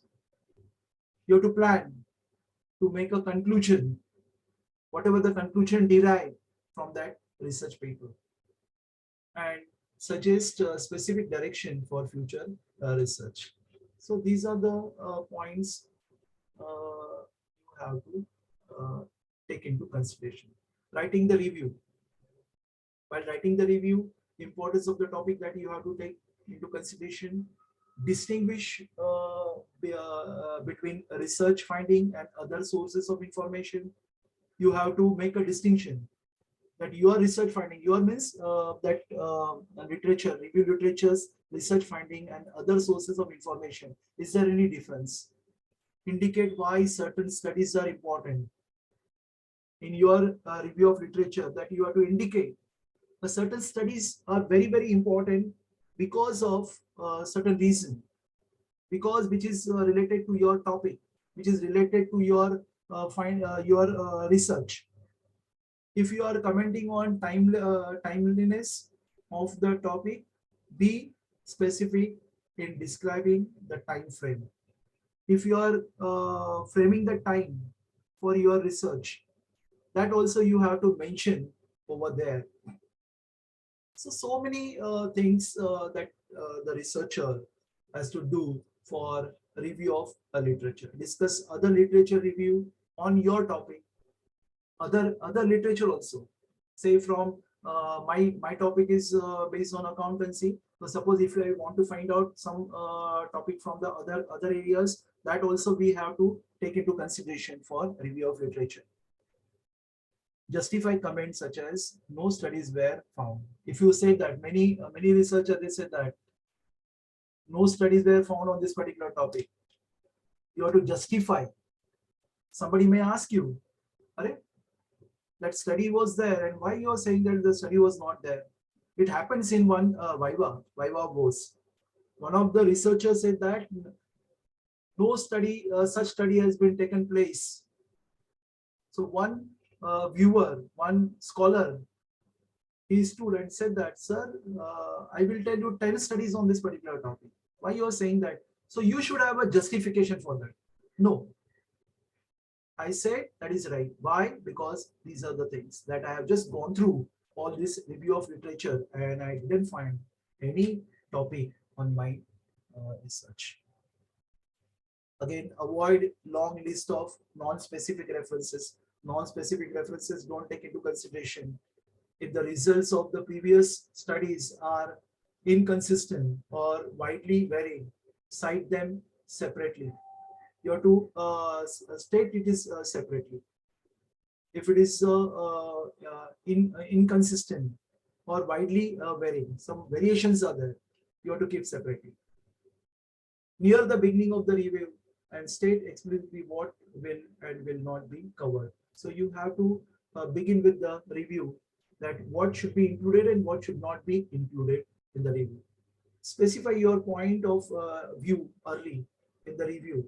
This serves as the basic thesis statement of the review. These are the internal points which that you have to take into consideration. The topic teaches across discipline. Across discipline, the topic should be there. Right conclusion for the end of the review. Conclusion should be there at the end of the review. So I hope all of you have followed certain things from this review of literature, because this review of literature is again a very vast topic. Whatever the collection I have made, that is from many sources. Yadav sir, Yes, ma'am. can we have a break of half an hour? Yeah. I'm just finishing. Okay. Finishing. Yeah. So while referencing also that. Let me know, sir. Huh? Yeah. Should include published books and this thing. Now referencing ka part that I will take later on the next session. I'm going to take that. The 5 minutes self-test is there, but the time is not permitting. So if anybody want to write answer for this, they can take pen and pencil and paper. They can write true or false, and you can evaluate yourself and tell me how many of you got full out of full. 1 marks each for each question. I will give you 5 minutes, or I will keep this slide as it is so that you can give your paper. I will say that paper on today's session, whether this literature review should refer to all key literature in your ना left में चाय के platform लगते हैं ना hello. Okay, we'll take a break. Hello, hello, sir.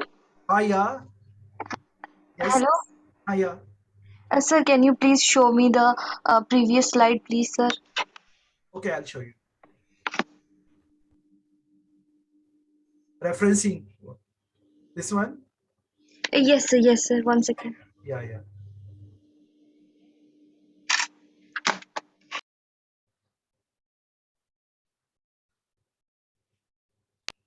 Thank you, sir. Thank you. Yeah.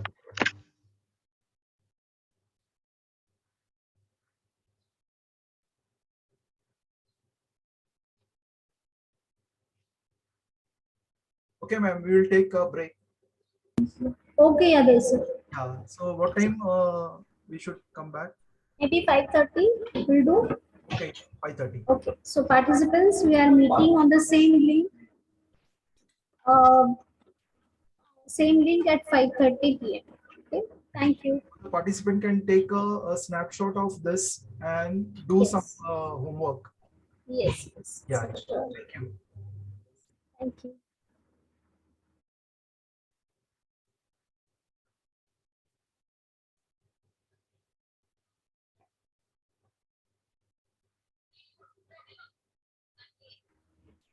Participants are requested not to leave the link, leave the meeting. Stay back on the same link, and then we will resume at 5:30. Thank you. Ma'am, shall I leave now and then I will come back again at 5:30? Yes, sir. As per your convenience. Okay. Okay, ma'am. Thank you, sir.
Sir?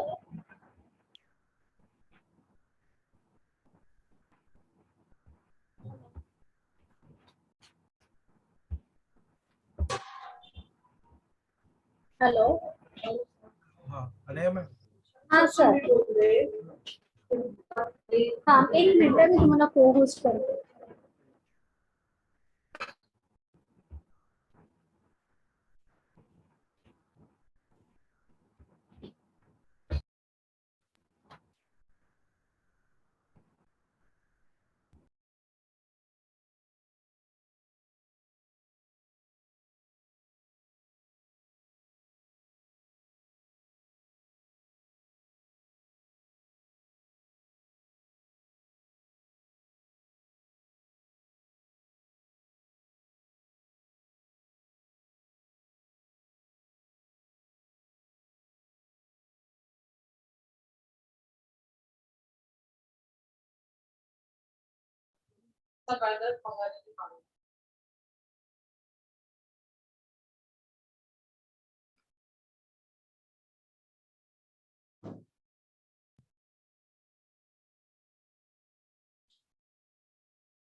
Sir एक minute check करा. हो करतो एक minute. हो झालं. Okay. हाँ screen share. हा झालं. Okay.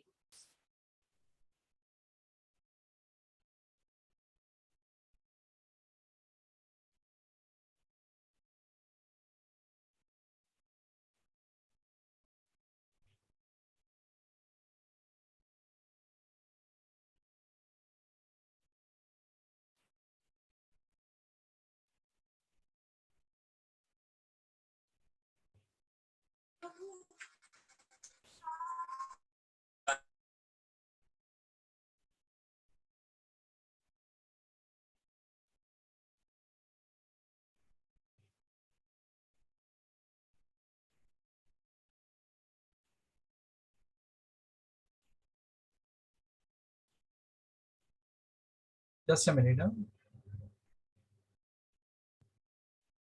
Yes sir.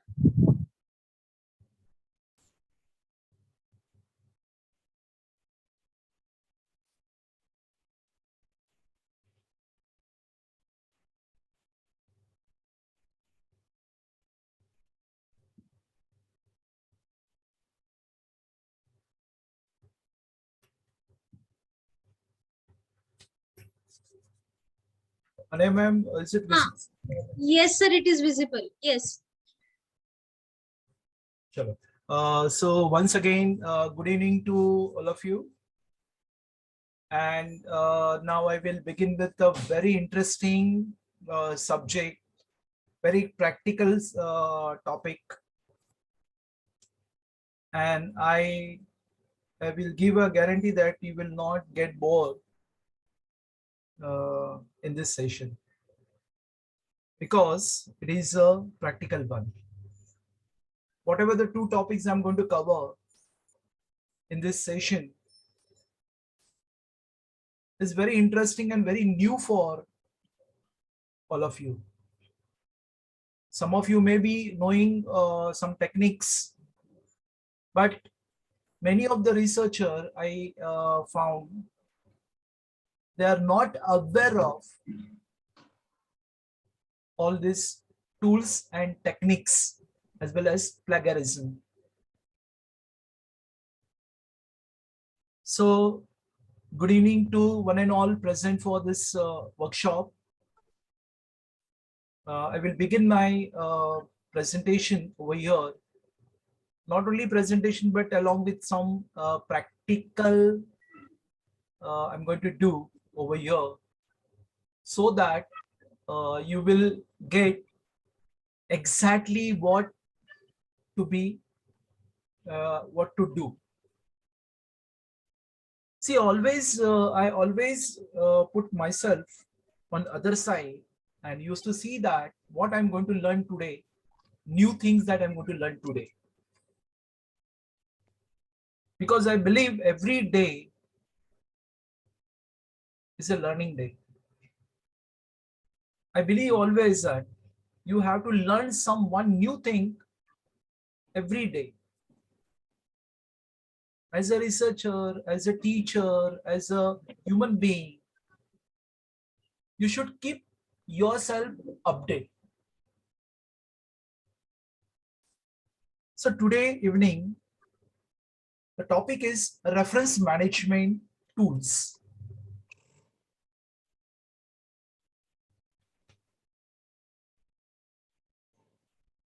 First of all, let us see that what is reference management tools. What do you mean by reference management tool? Reference management. Reference management means how you are going to collect the information online and how you're going to manage it. Management means storing, recollecting, including, printing with the help of certain tools. Let me share something regarding that the olden days and the current days. What was happened, what was these people, the researchers were doing at that time, and what today that the researchers are doing in today's world. In olden days, the people, I said that people used to travel a lot to get the information, to get the data. They used to read, they spend a time. Costly matter was there. Manual things are there. But nowadays, everything is what replaced by computer. Tools are nothing but there are certain softwares available that gives you a ready references. There's no need to remember even that what are the type of the style that you are going to incorporate in your thesis.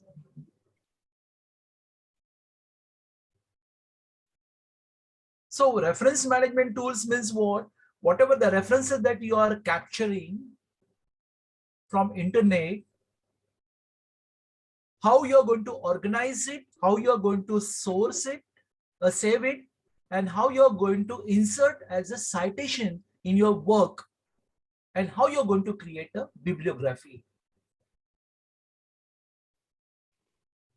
Everything is available at free of cost. There are a few softwares, a few management tools, they charge. And few management tools are open source. Anybody can use that for their thesis. So dear student or dear researchers, today you're going to get a lot of things from this particular session. Whatever the knowledge that I'm having, I'm going to share with you. I hope you will enjoy it. So here, automatic, see what one researcher think that whatever the resources I'm going to, whatever the PDF file or Word file or whatever the research paper, I'm going to download it from the internet. Automatically that has to be saved. Automatically that has to be saved in a particular format which is required by university, which is required by a particular journal. There are many styles are there of writing citations. So that citations will be there as per that particular format. But all the things should be done automatically.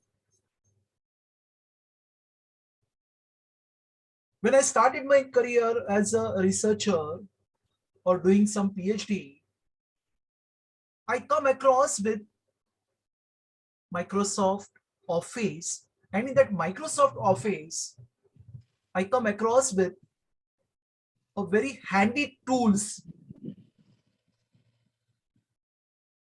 which was helped me a lot at the time of what? Preparing or writing my thesis, as well as inserting citations in my thesis. Do you know that which ribbon is there in the Microsoft Word? Anybody here? You can unmute your. So now I will take interactive session. Anybody know about? Hello, sir. Can you please repeat your question? Yeah, I'll repeat again that. See, in Microsoft Word, one ribbon is there, which will help you a lot and which will help researcher. Which is that ribbon? You know? Referencing. Yeah, which one? Referencing. Referencing. Right, very good. That means you are all aware of that referencing piece. Can you just see my screen? Yes, sir. Okay, I will show you that the key or ribbon help you a lot as a key, and that key is nothing but this is the reference key. Can you see this reference key? Can you see this word file? Yes, sir. So this is what the references key, which is available at free of cost. You don't have to spend even single penny also, single rupee also to get this particular reference, because it is inbuilt.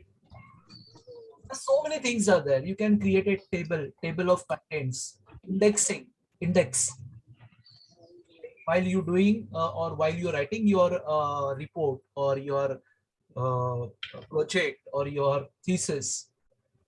This table of contents plays very important role because it is what? Index. Many time I found that many people, they are writing manually. Suppose one particular paragraph moves from one page to the another page, again they used to rewrite that table page number and all these things. But the student, those who know references table, I find that students are very clever, because table of contents or the index will give you page numbers automatically. How and how to use this all ribbons or all that the thing that I will show you later on. But remember, there are so many many tools available at a free of cost and on your fingertips or every day that in front of you, but you were not aware of that, you don't know how to use it. So as a researcher, as a student, as a PhD student, the first thing I will say that you learn this references tab, references ribbon, because it helps you a lot. For example, I will give a simple example. When you want to insert a footnote, many people struggle. For example, suppose if I write something over here, this is suppose my all these paragraphs are there, whatever I'm writing here, and I want to give a reference over here. So student used to do that. Student used to write one, then they used to do this thing, then they again go to the superscript and then again they used to come for the thing or the end, and they used to write their number one, then name of the researcher, Dr. S.B. Yadav, and then it used to write which paper, suppose ABC, and page number and the same page number, like that, manually. Don't do this. Now the reference table is available. What you have to do that, you have to just, I'm giving just a demo, the small demo, nothing else. What you have to do, you have to go over there and go to the reference tab, insert footnote, just insert footnote. Automatically it will comes to the footnote down, and whatever that the footnotes you want to enter, you can enter here. That is nothing but, say, suppose Dr. S.B. Yadav, then ABC, and whatever the information, that is references, whatever you want to give. So it will automatically what entered over here. So these are the types. It's a very simple example I have given. You can use that. So you can insert endnote also. You can insert footnote also. Okay. You can see that notes, show notes. So notes will be shown to you. Again, there is a insert citation. You can insert that citation also manually. You can manage sources. You can write in the various style. See, all these are the styles are given. APA 5th edition, then APA 6th edition, Chicago, GB 7714, 2004. So, lot of things are there in this tab. Cross references are there. Insert caption. You can give that table, insert that table, name of the table. You can prepare that the index of the table. Even your table move from first page to 100 page. Your page number of the table also what get updated. So these are the facilities are available. Then also some people, some researchers, they do manual work, or they used to give or spend thousands of rupees, and they get things done through other people. Even this mark entry, it is just like that. You can create you're creating your own search engine in your thesis. For example, you can here you can mark entry, and whatever the keywords are there, you can mark entry. And at the end of the thesis, if you take index of that mark entry, you will get page number where that the words are what appeared. I will show you that later on if the time permits me. So Microsoft Word has given or taken a lot of pain to satisfy the researchers' want. Whatever the researcher want or researchers demanding, they are satisfying their demand. And this is very good that facilities available on Microsoft Word.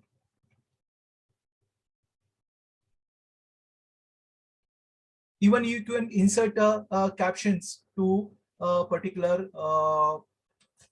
figure. Say for example, if I in my thesis, if I entered one figure, say shape, I just what entered. This is what the shape I have entered. Now I want to give a caption to this particular figure. Caption.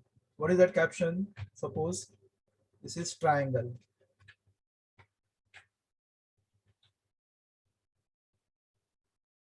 Label is what? This is the figure, not table. This is a figure. Okay. See. Figure 1, triangle. And if you want to prepare a table for this figure, see, at the beginning of the thesis, we used to prepare the tables. Table of figures, index of figures, index of table with page number. So easily you can prepare. Suppose second thing I just insert. Another is what? Suppose I insert square here. I inserted square. Now I want to give the references to this square. Insert caption. So automatically it comes the figure number 2 because this is first figure, this is second figure. This is square. Square. See, figure square. Now I want to prepare that index for this one. So any page, index are prepared actually at the beginning of the page. So any page you can select or beginning of the page, you can go to there and insert table of figures. Style are there. Which style you want, this or any other style. If you want, you can, suppose here, instead of this, I want this, or instead of this, I want this. So I will prefer this. And if I click OK, so automatically that the list of the figure will be there with the page number. And suppose these figures are moved from first page to Sir, say, can you please show that thing again? I will show you. Just a minute. I will show you. If you transfer this from, suppose for example, during that preparing that your research, figures are transferred from one page to the another page. So index also has to be prepared like that only. Okay. Now this is the second page, page number 2. Okay. Figure 1, figure 2, that comes to the page number 2. But here it is not showing. So some people are doing manually. Don't do that manually. No need to do manually. What you have to do that, just go to that particular place and update. Update page number only and click OK. See this. Automatically it is what? Updated. These are the facilities are available. You don't have to search where is my that triangle gone. Suppose if I delete this triangle from this, or I shifted this, suppose number figures number 2 at shifted to page number 3. So triangle on for page number 2 and square is on page number 3. Again do the same thing. Update your table. Page number only. See. So table also the same thing. Figures and tables you can change that or you can change anywhere, and once you change and finalize it, just update your the same. Automatically your page number will get updated. Such type of the facilities at free of cost is available for you. So there will be a less chance of any error. I found that many thesis is not appropriate that as per the page number. One page is whatever the index are given is not matching with your page number and all. But with the help of this automated, you can do a lot of things. This is just a reference, or just I want to give this thing. I don't have that much time, otherwise it will take a long this thing, at least 3-4 hours required to teach you or to give you this particular this thing. So many things are available here. Even mark entry. Mark entry, what do you mean by mark entry? In my thesis, suppose some points are there. Suppose if I just I will copy some material from internet to just demonstrate you, nothing else.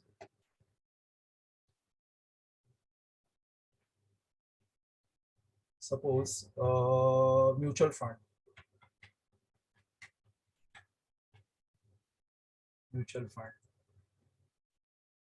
Okay. So same.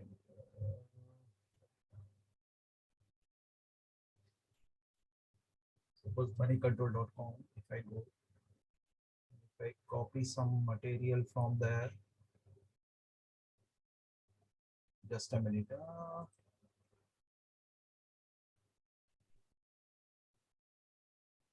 Okay, suppose just for the demonstration purpose only.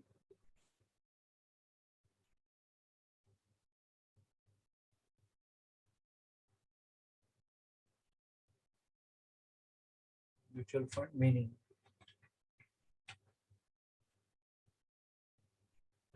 So suppose if I just copy down this and if I paste,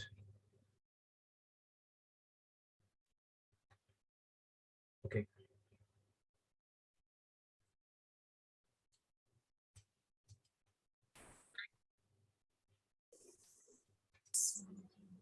Okay. Now some important words are there over here that I want to mark entry. Say for example, mutual fund. If you select that word, it would automatically come over here as a mark entry and you can mark it. Now mark it means what? It is mark for your index. Okay. Now I want to cancel this the same. Second is what? Investor. Investor I want to mark. References, then mark entry, investors, market, again close. Again money. If I want to mark money, mark entry, money, mark. Okay, so three marks that I have just made it over here. Now I want to make a index of this mark. So at the end, normally if you see that the any foreign thesis or foreign books, at the end of that book, last pages, you will find that some markings, and that markings are created like this. So I want to insert that index, mark index, whatever the index format is there. If in the 2 columns, you can do it 2 columns or 1 column. I will do it at 1 column. See what it suggests that investor, whenever that the investor words are there, that investor words on which pages are there, page number, it will reflect over here in the ABCD format. Say for example, here I have written on first page investor, and suppose on the second page also that investor, I have written investor. Means any paragraph contain investors, it gets updated.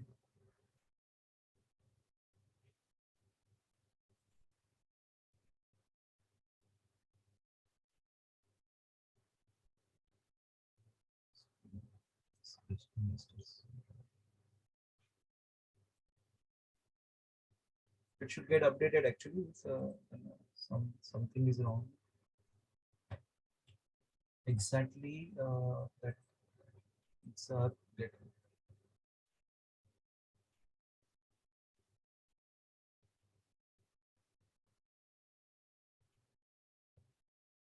this is on the second page, investors are there. So it appears here number 2 also, page number 2 also over here automatically. Actually something is wrong with over here, so it is not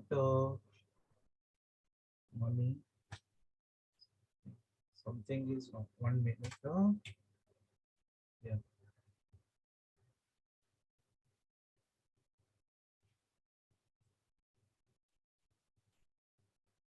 something spelling mistake is wrong. So, but it appears. If you just practice, you will get it. So this is what the market is. So these are the small tabs are there in references. So it will make you very easy. Chalo. Now let us go to the our main presentation.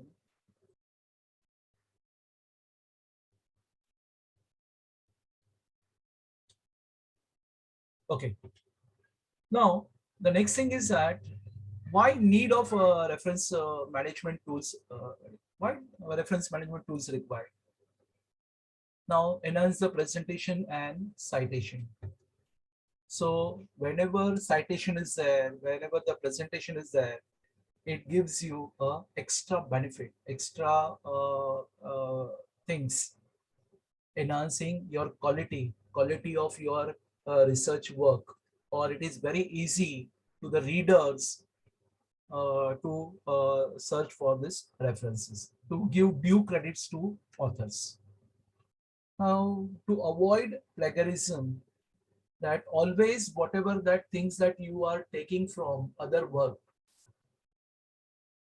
other writers' work, other writers' idea, some innovations, you have to give due credits to that person. Whenever there is a copy and paste, don't copy and paste as it is as your own work. That is called as a plagiarism. Avoid that plagiarism, and avoiding that plagiarism, you need reference management tools. Time-saving tool for writing research paper. When you write the research paper, just now only I showed, this will help you. This will reduce your time. This will save your time.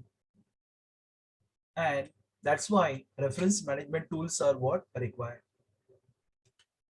So what is the purpose of references? To furnish complete information of a document. References are required to give complete in-depth information about your document, to provide order arrangement of complete bibliographical details. See, with the references, with the citation, we have to prepare at the end of the thesis. We have to prepare what? Bibliography, references.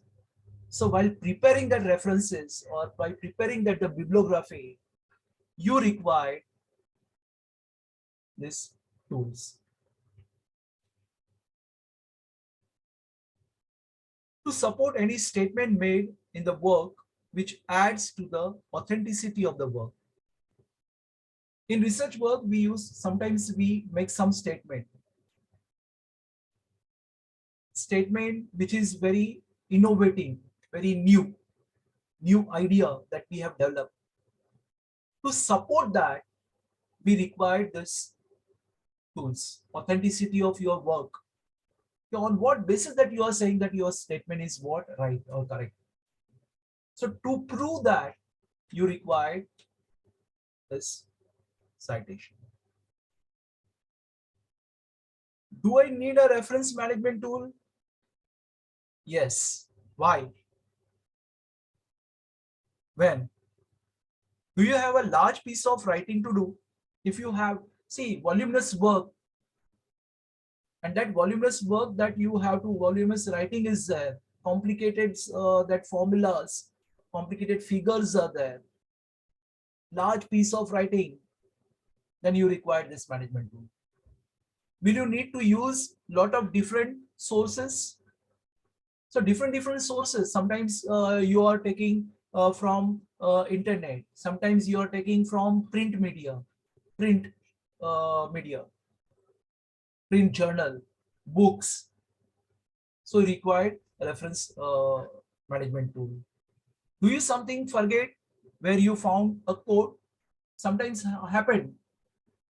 Sometimes you copy down or downloaded some quotations or some citations, and then you forget. For that, reference to management tools are required. Do you find writing your bibliography time consuming or difficult? Yes, sometimes if manually if you are doing, it is really time consuming as well as difficult and confusing. Every time, who is going to write that the format and everything in that format and this thing only? It's not possible.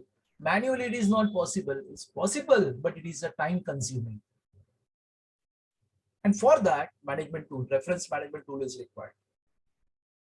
Do we something need to switch referencing style?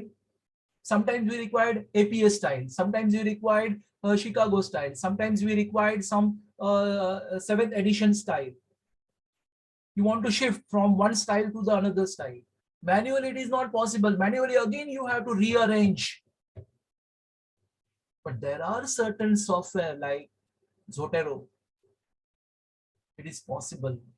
Even over here in Microsoft Word with the reference tab, it is possible to change your style. Would you like to refer back to your source at a later date? In later date, that means after few days or few months or few years.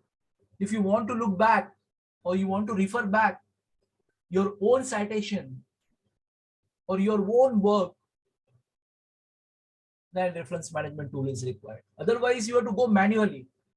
Manually, it is impossible. Nowadays, it is impossible. The days has gone where that the people used to go for library and take down that notes and they preserve that notes, old books and everything. They prefer that. No, nowadays not possible at all. Everybody is what that the time on hurry, and they want everything at fast finger on your fingertips. Information they want, click and get the information. And that's why management tools, reference management tools are required. Are you prepared to spend some time setting up a system for saving your sources so you can save time later when you are writing? Yes. So if out of this, if the S of 3 questions, more than 3 questions, 3 or more than 3 questions, then you required management tools, and that will help you.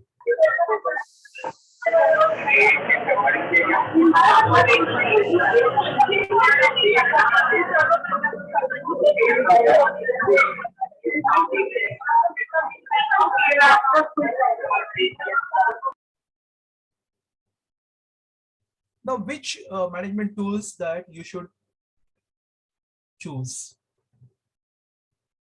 Now, there are many management tools are available.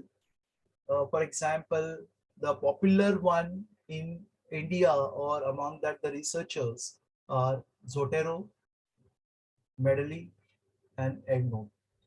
All these are the free management tools available, free source. Today, I will give you some Zotero demonstration. I'm not going to give you in depth, but just to know about that there is one free open source software is available called Zotero. You can download it from Google. It is free, open source, no license required for this one, and which is very, very, very useful for the researcher. Medley, normally that science people, science researchers, they use this Medley. Medley also is very good, the same. But for social sciences, that we use Zotero, and which is very, very handy, very, very easy to understand, and all automations can be done on Zotero. I have already downloaded that Zotero on my PC. Let me show you some of the important aspects of Zotero over here.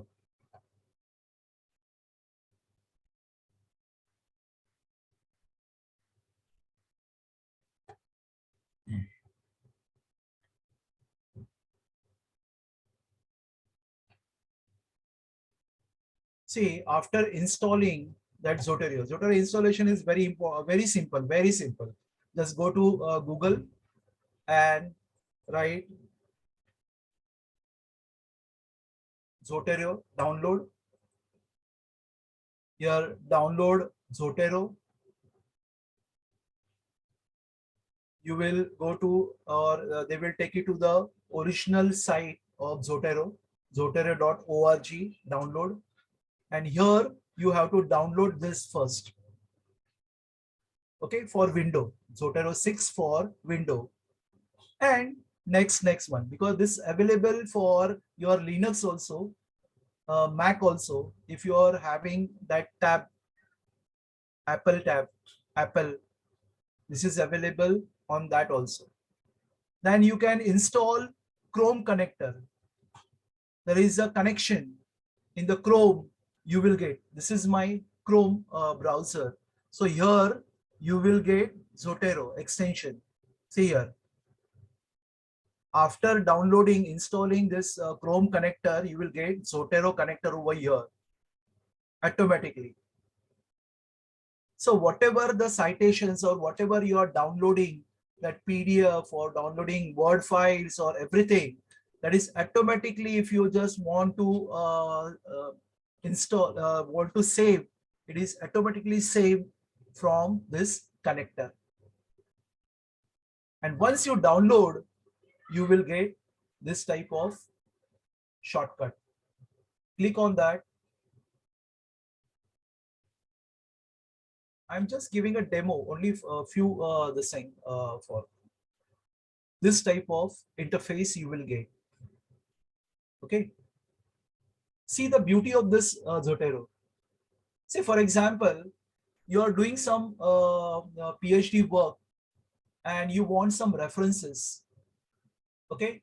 Say for example, I'm just doing my work on say auditing. My work is related with the auditing.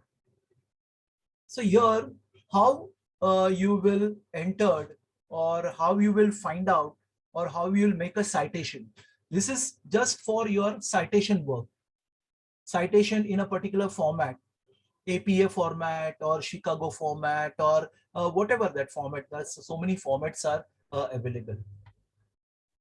So say for example, if I see, it's a library, it's my library, it is already there. Here my publications, that if you want to save that the publication, your publications may be there. Then duplicate items, some duplicate items we used to copy, so we can delete the duplicate items and all. And some item that if you are deleting, so you can delete it from here.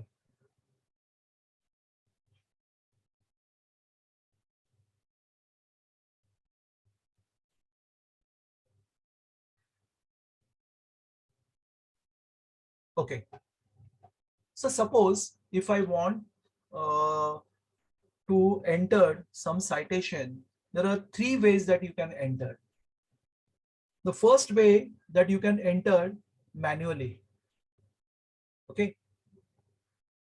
Citation you can enter manually.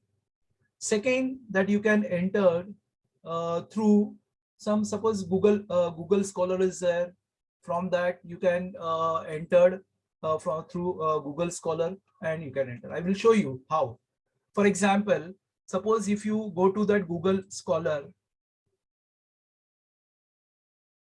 I will go to that Google Scholar. See here.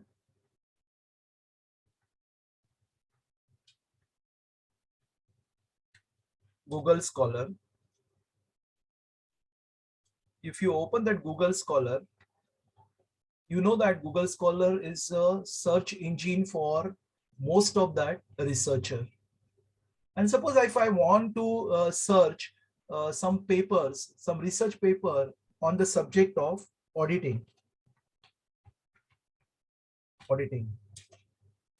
or auditing standards. So if I click, there are thousands of papers are available on this particular auditing standard.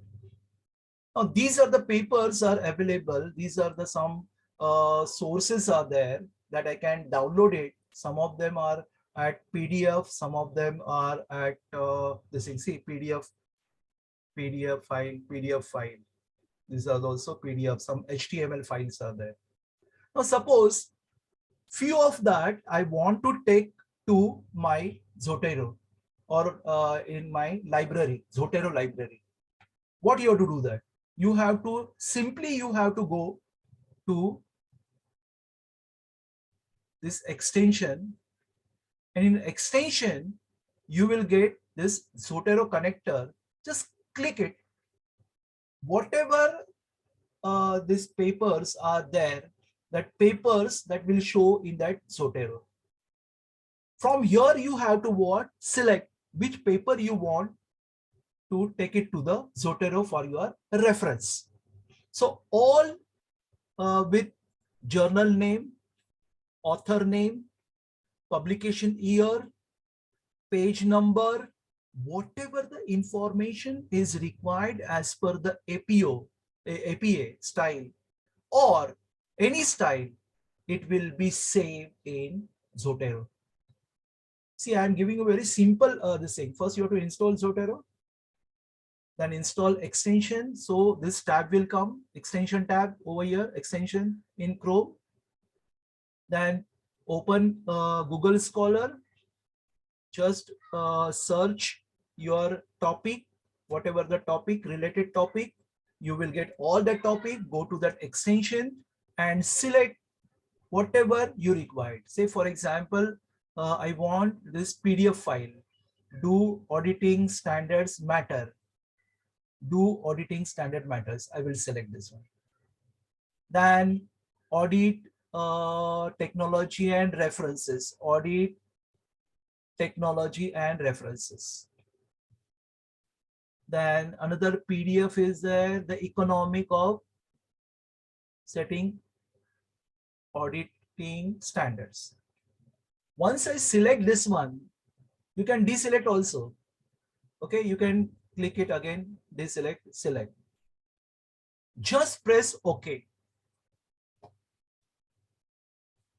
Saving to my library. See, all the PDF files, it is saved in my library in Zotero.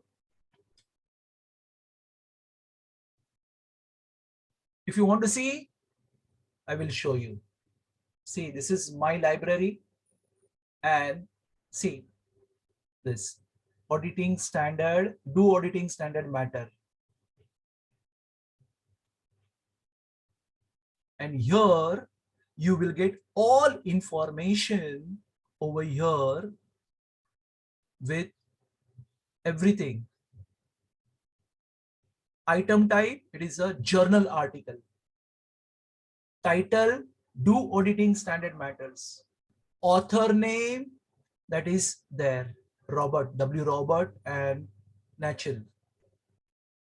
Abstract, if the abstract is there, that abstract also get over here. Publication, who has published, current issue in auditing. Volume number 7, issue number 2, page numbers, date, and library catalog, that is Google Scholar.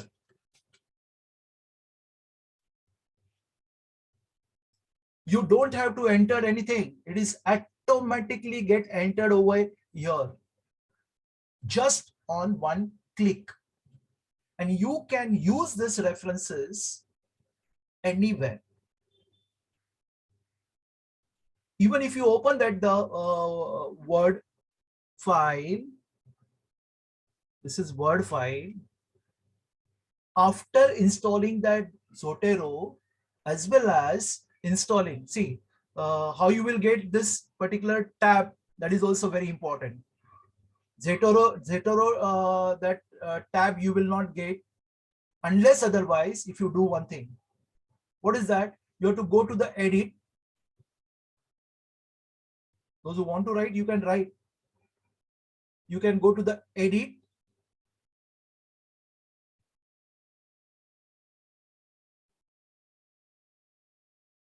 Preferences. Then you have to go to the site.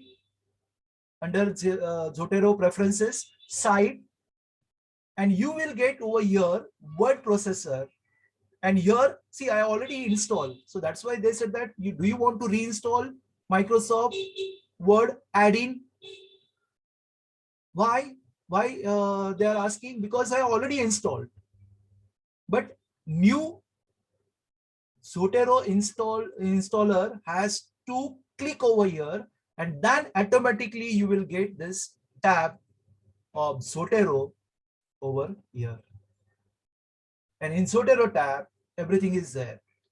Add a citation, add a note, add bibliography. You can create your bibliography also automatically.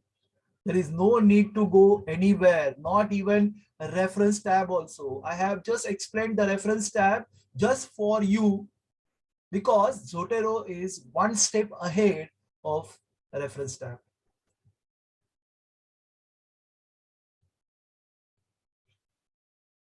These are the minimum things that if any researcher, if they know, then 50, 70, 80% of your tension goes off.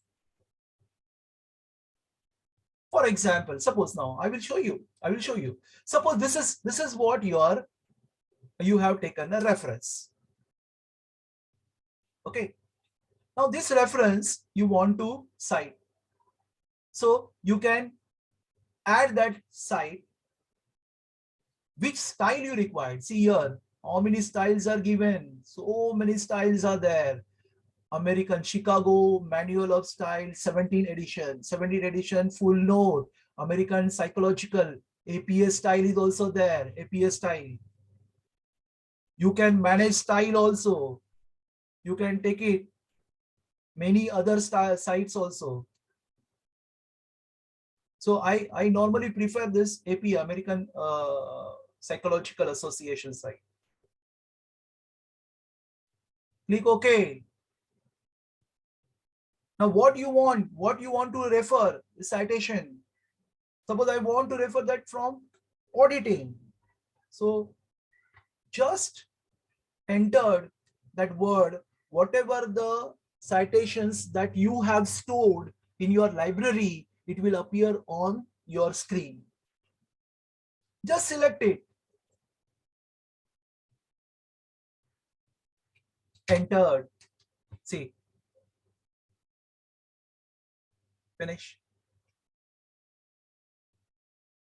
And when you prepare that the bibliography, it will automatically come over here in the bibliography.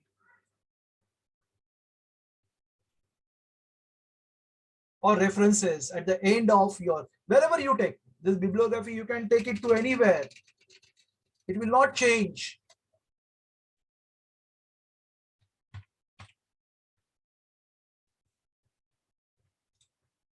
So this is the beauty of this particular tool, reference management tool.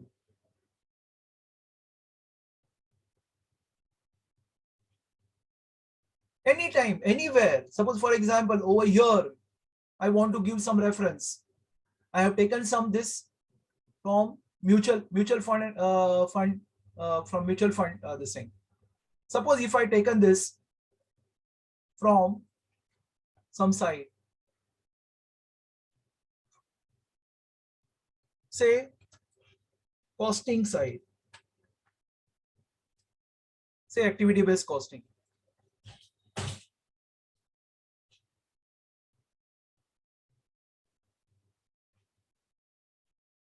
Just a minute.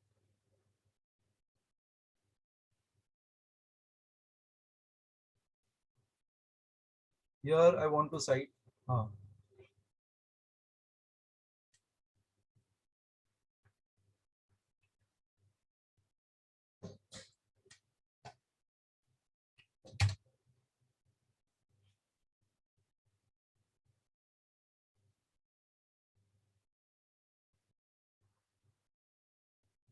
Say this activity based costing.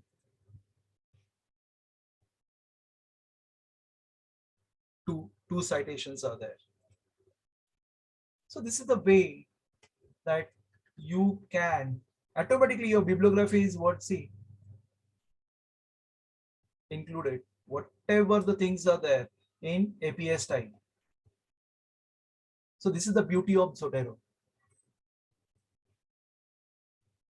There are so many things are there. You can take it to the cloud, and you can share your documents with the other peoples or other researcher. You can take this anywhere, even if you go to London also, the same thing will be there carrying with you.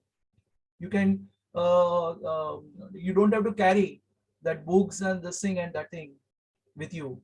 Just you have to carry this Zotero, your Zotero software. There also you can give references. These are very, very important, and in the modern age, that every researcher has to learn this new. It's not a new technique actually, but you have to learn it. You should know. If you're a student, you should know this. If you are a teacher, you should know this, because you have to teach to your student. The teacher, those who are in front of me, or those who are just over here, they can go and teach their MCOM student, because MCOM student has to prepare project, and in that project you required some references also. Take one lecture on this references. Ask them to download this Zotero. They will remember you forever as a good teacher. Remember, we are not that much techno savvy, but few things are there. Learn it, which will reduce your burden. Every time we talk about what we don't have a time, we a lot of burden is there. I mean, tension and this thing. These are the things are there to reduce your tension, to reduce your burden. Why not you are using this? Use it. Very simple. See, do 2-3 things I have taken over here, not just complicated. One step is what? First step is what? You just have to download the Zotero software. After downloading, you have to install it. Then you have to open it. Extension you have to install. Then you have to open that Google Scholar. And whatever you require, you can take it. So many things are there in Zotero. So this is what the Zotero or this software is available. Actually, I think in this workshop only, there may be some separate session on this tools, Zotero tools. If it is not there, but this much information, whatever I'm giving you, that I think is not more than enough, but okay, that normal researcher, they can follow and they can use this in their research paper, in their thesis, which will help them to write a good thesis.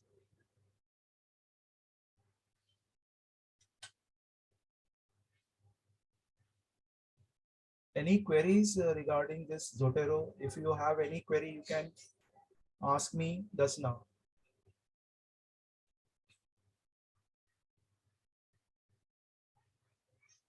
Okay, chalo, query session I will take last, then we will discuss later on. Chalo. Which software should I use? Before choosing a reference manager to work with, it is a good idea to ask yourself a series of questions. Once you have chosen your package, so which software? Normally, see, some of the softwares which are very costly softwares. As a researcher, we cannot afford that much costly software, but whatever the software I have discussed today with you, so Microsoft, Reference Tab and Zotero, you can use that reference tools for your research work. Now, which software that you want to use, that you can ask yourself whether you want to work online or offline. Online easy to access from any computer, and offline can work from anywhere, even without an internet connection that is there. Is paying for us use of a package and option for you. So paying option, that is also very important. Some of the institution like Ghosh, they give their staff this software at free of cost. Medley is there, is a free, and Zotero is what? The free. Will the package always be free? It is not always be free. Some premium versions are there. That premium versions you have to pay. There are some softwares are free softwares, but up to certain limit. Okay, if you cross that limit, that you have to take premium version. That that is there. Which operating system will you be using now? Whether you are using Apple Mac, or you're using a desktop, or you're using laptop, or which software, which operating system that you are using, whether it is a Windows or Linux or Mac one, according to that you have to. So normally we use this Microsoft, Windows and Mac, Apple, sometimes Apple Mac. So Zotero is available on each. Which word processor are you going to use? All three package work with MS Word. So MS Word or MS Word 365, these are the package available, processors available, and this works, Zotero works on both the packages. Now, if you want to collaborate with the other people to build bibliography as well as share libraries, then you can use this Zotero. Zotero is also available on Cloudbase. Cloudbase is there. Which databases do you expect to use for searching? So which database, whether it is REIS or BEEP or text files, then all these extension files are available. That package you have to import, or you can import such type of the files. Okay, there are different types of the files available. Which reference style are you expected to use? Reference style I already explained. Whether that you are using APA style or Chicago style or Oscola style, all these styles are available on Mendeley as well as Zotero. Even EndNotes also it is what available.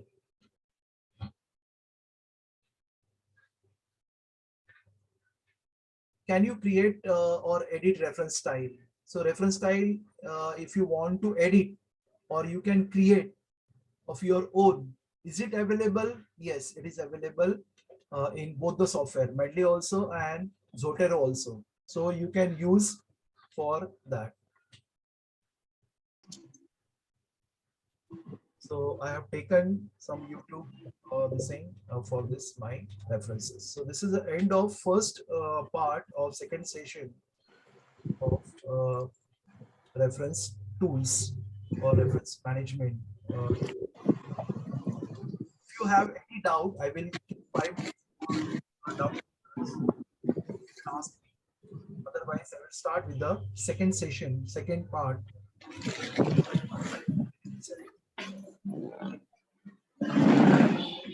Hello, Yadav sir. Yes, sir. There is one question in the chat box. Yeah. How do we find out gaps in research through LR? How do find research gap In research through LR. Okay, yeah. learning resources, that research gap.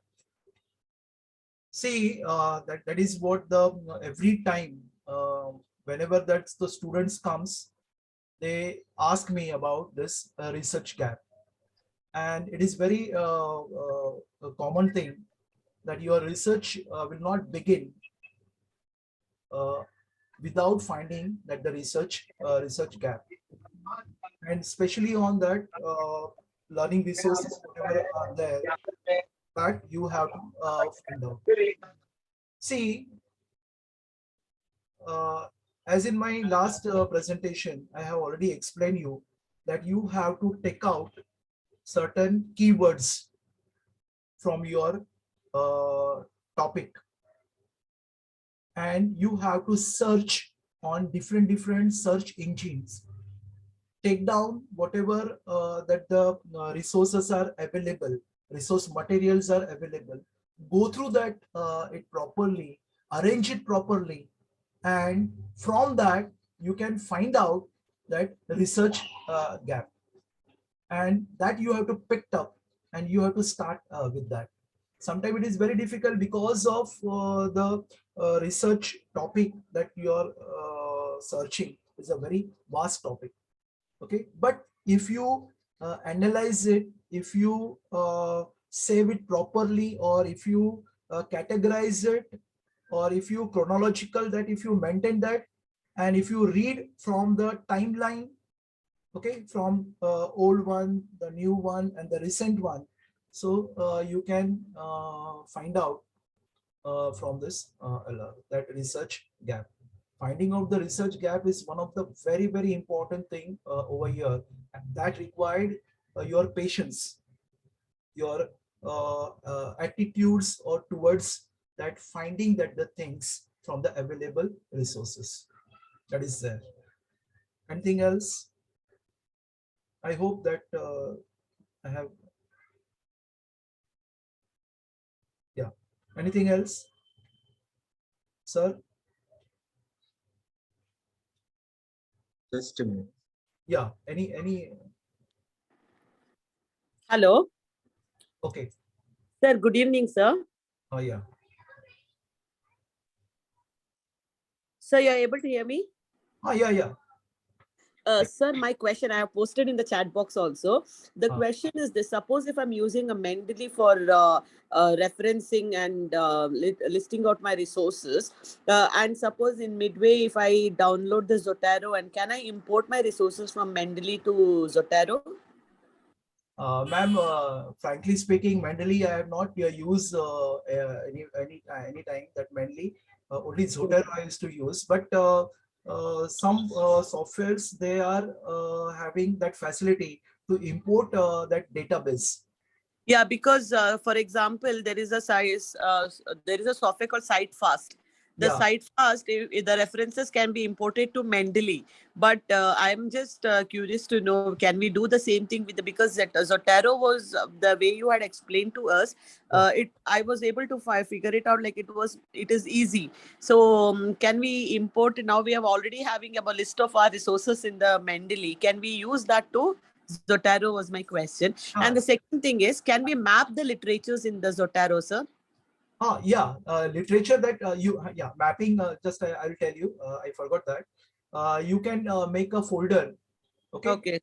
Make a folder as per your requirement. Suppose, for example, if you just want to map your references with your hypothesis, or suppose if you want to map your this thing, whatever the collections or data with any chapter or this thing or any concept, you can make an folder over there in the Zotero, and you can keep all that data in that folder. So it will be automatically, it will be easy for mapping.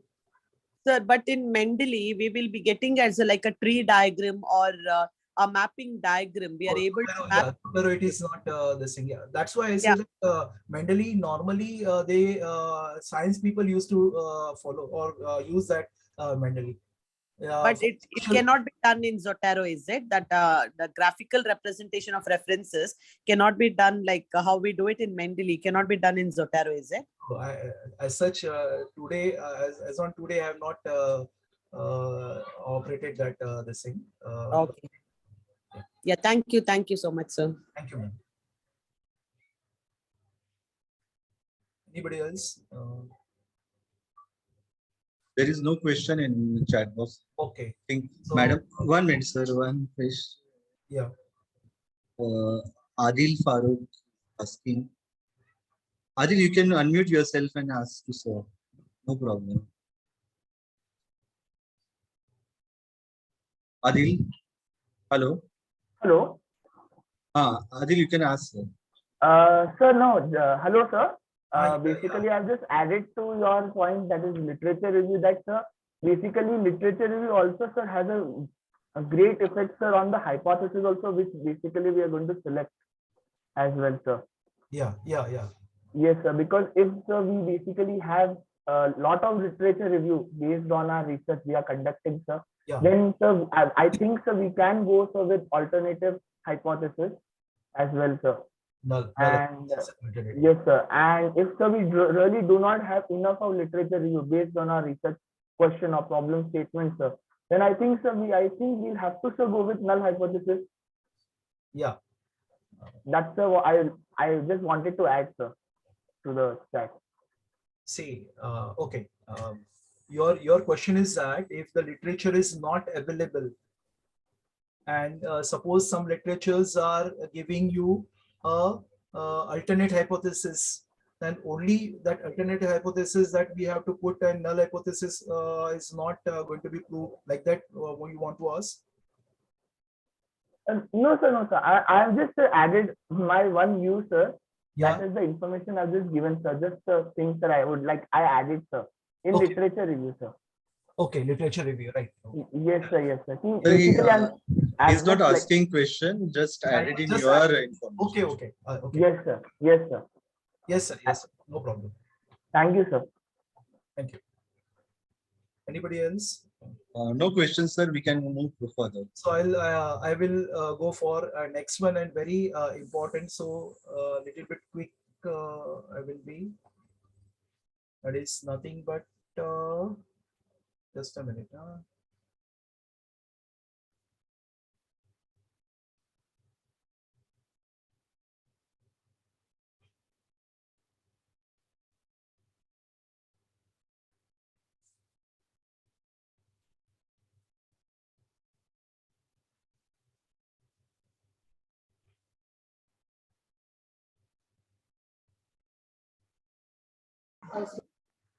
Yeah.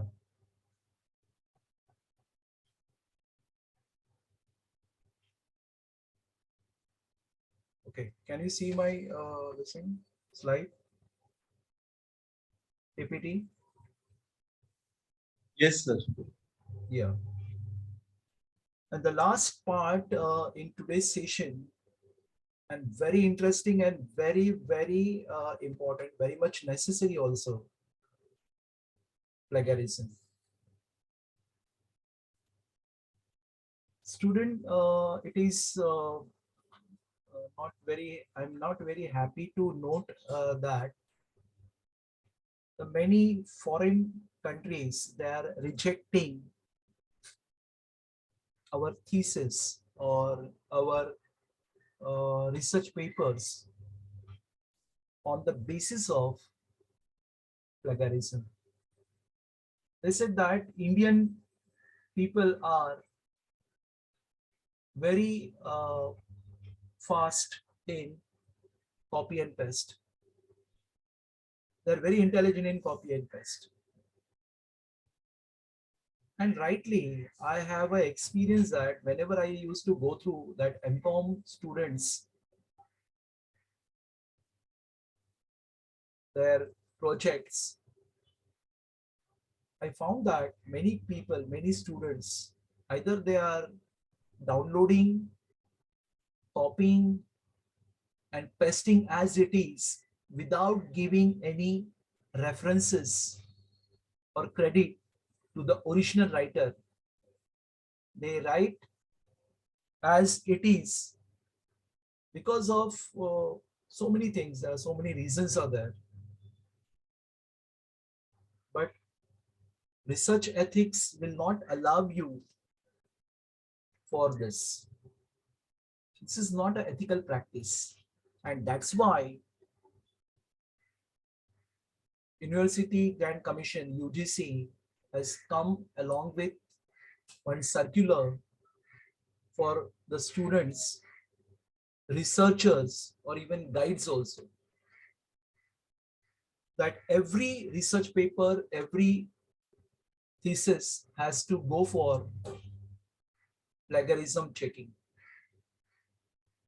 And if your plagiarism is more than a certain percentage, there are certain penalties also.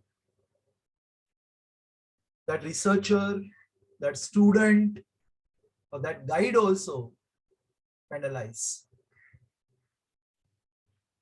To some extent, when this circular has come, many people or many researchers, they are presenting their own work and the good quality work. It is not like that the Indians or we people don't have a knowledge and just we are copying and pasting. Sometimes we are in hurry, we are lazy. We don't want to go into the depth. We want everything easily.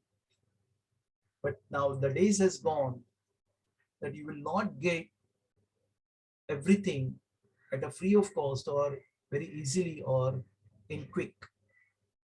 You have to wait, you have to take efforts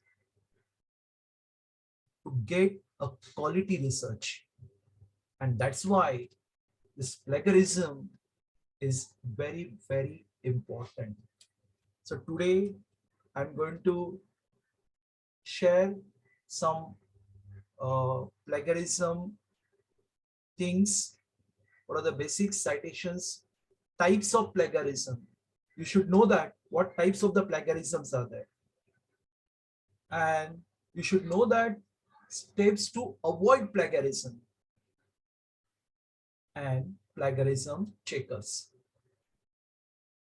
Which plagiarism softwares are available at free of cost and which softwares are paid softwares. Normally, plagiarism softwares are very costly one. So that's why only universities or some colleges or some institutions they used to or they afford to purchase that plagiarism software.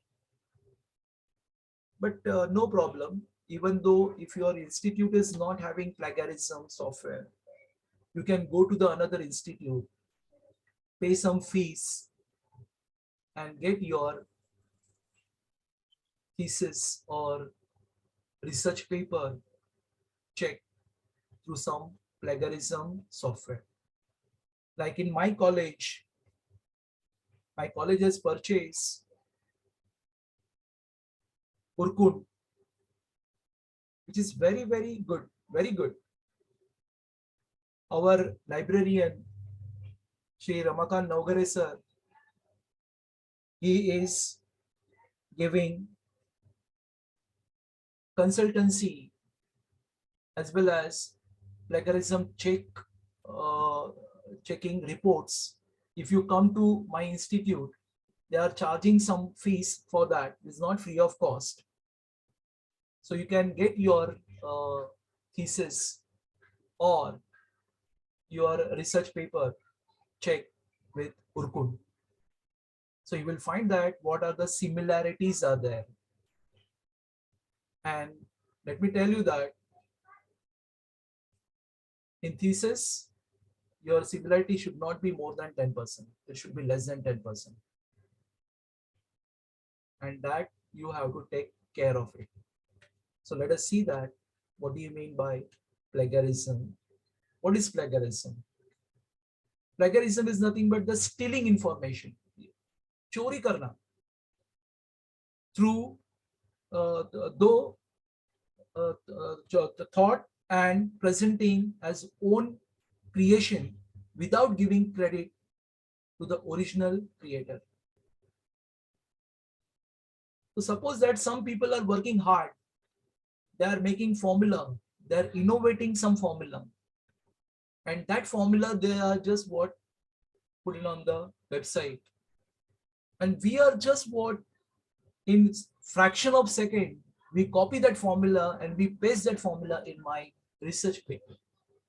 Saying that without giving any citation, without giving any references, saying that that work is mine work, that is called as a plagiarism. You're stealing that information, you're stealing that thought and presenting as your own creation. That is what called as a plagiarism. Now, what is citation? Citation, just now only I have discussed a lot of things about that. The citation. Citation is a formal references to the published or unpublished sources. Even unpublished sources also you can give a citation. It's not required that only published sources that should be there. Giving credit to original creator or writer. When you are going to give a references, that you are giving credit to the original references, original creator or writer. For example, if I write the American Psychological Association, suppose this is one the part I have taken.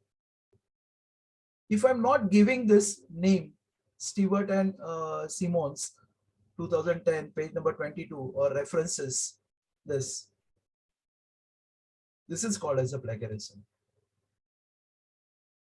But if you are giving Stewart name over here with the references, it will not catch by any software as a plagiarism, because you are giving a reference, you are giving a credit.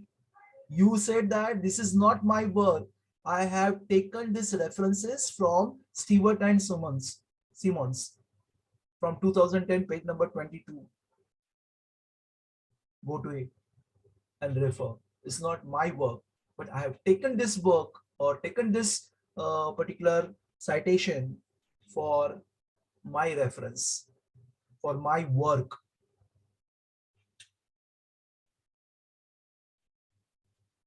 One cover style is different.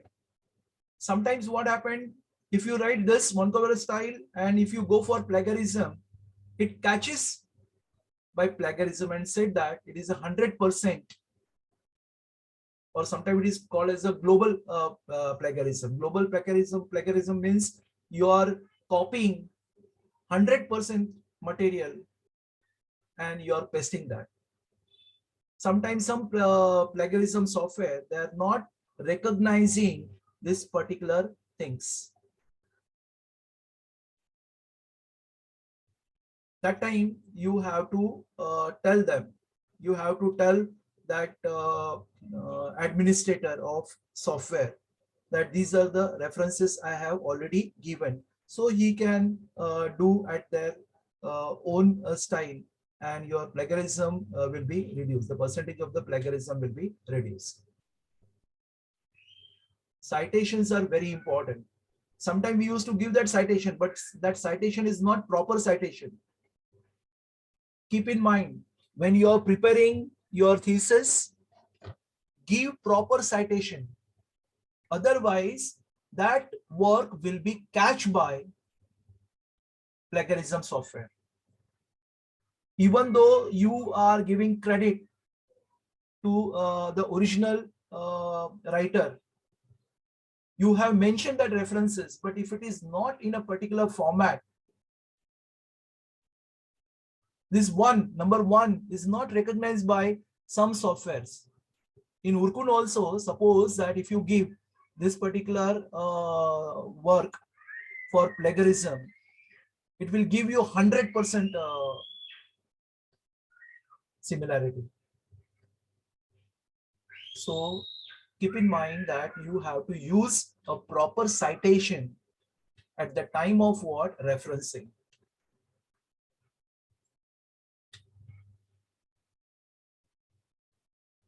Now, what type of the plagiarisms are there?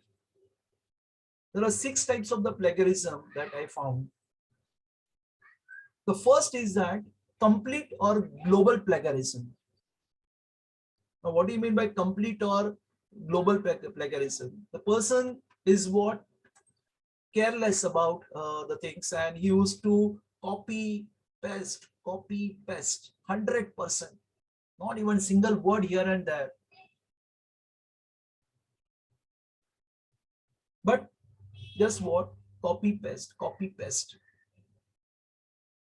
That comes under what? Complete or global plagiarism, and it is a serious matter. This type of the work will be straight away rejected, and that person or that researcher will be banned by some journals. And even if you do in thesis, and if you submit that thesis to the university, and if the university go for plagiarism of your thesis, and they found that this type of the work, copy paste work, they will cancel your everything, registration. You will be debarred for 3 years, and this thing and not what. I will show you the penalties. What are the penalties are there? So first 4 R comes under number 1, 2, 3, 4. 4s are come under serious category. That means some penalty are there for this. Second is paraphrasing.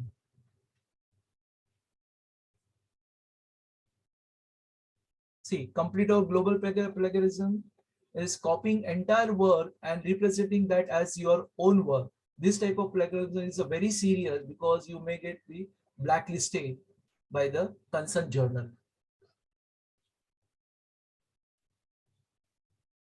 For example, I just copied down one saying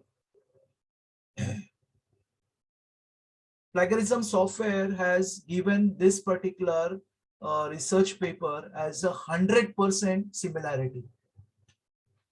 Because see, this highlighted paragraphs, not even single word which was left without highlighting. All that the paragraphs are highlighting, that is what? This is 100% plagiarism. Very serious matter. I know that many of the researchers, what they used to do, they used to change that the word here and there, and they said that I am having a technique to reduce your percentage. I will do it. Give me some money. There are many people, many this type of the people are there in our field also. They said that don't worry, put that particular your research paper or your thesis in any software. You will get 6% or 7% below the 10%. That is my responsibility. Fraud are there, frauds, because nowadays that you this type of the softwares are available that they can find out very easily. So this is 100% copied. Second type of the plagiarism is paraphrasing plagiarism. Now paraphrasing means rephrasing a piece of text, sentence, paragraph in your own words. I know that there are many people, they used to take this, say for example, similar words, suppose synonymous. Portfolio, the synonymous work is what? Collection or selection or range. So instead of portfolio, if I put range, they feel that this will not come under plagiarism because I have changed that word now, rephrasing. No, dear student, it will not happen like that. Rephrasing is also one type of very serious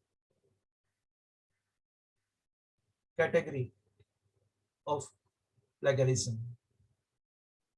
You cannot do like that. Original work is what accepted, remember. And if you are copying, give due respect to that owner. Give due respect to that writer. Write his name.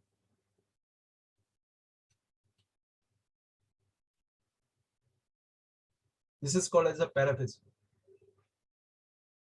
Here, highlighted words. See, all these are, I have taken it from Trinity. One plagiarism software is there. That plagiarism software, or even Urkun also, they used to give such type of.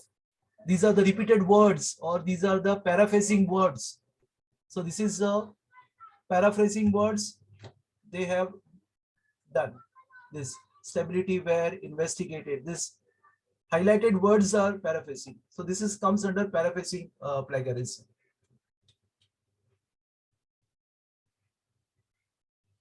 Verbatim or copy and paste. The spelling mistake is there. Copy and paste. When we, as it is copied and paste someone's text and represent that the text is our own, it also comes under what? So some figure, some part, if you are copying and paste, not 100%. For example, this.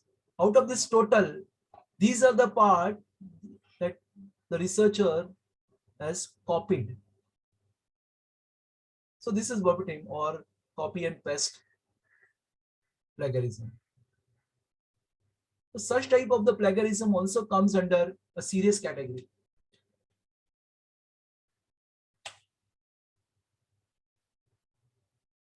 Mosaic or patchwork.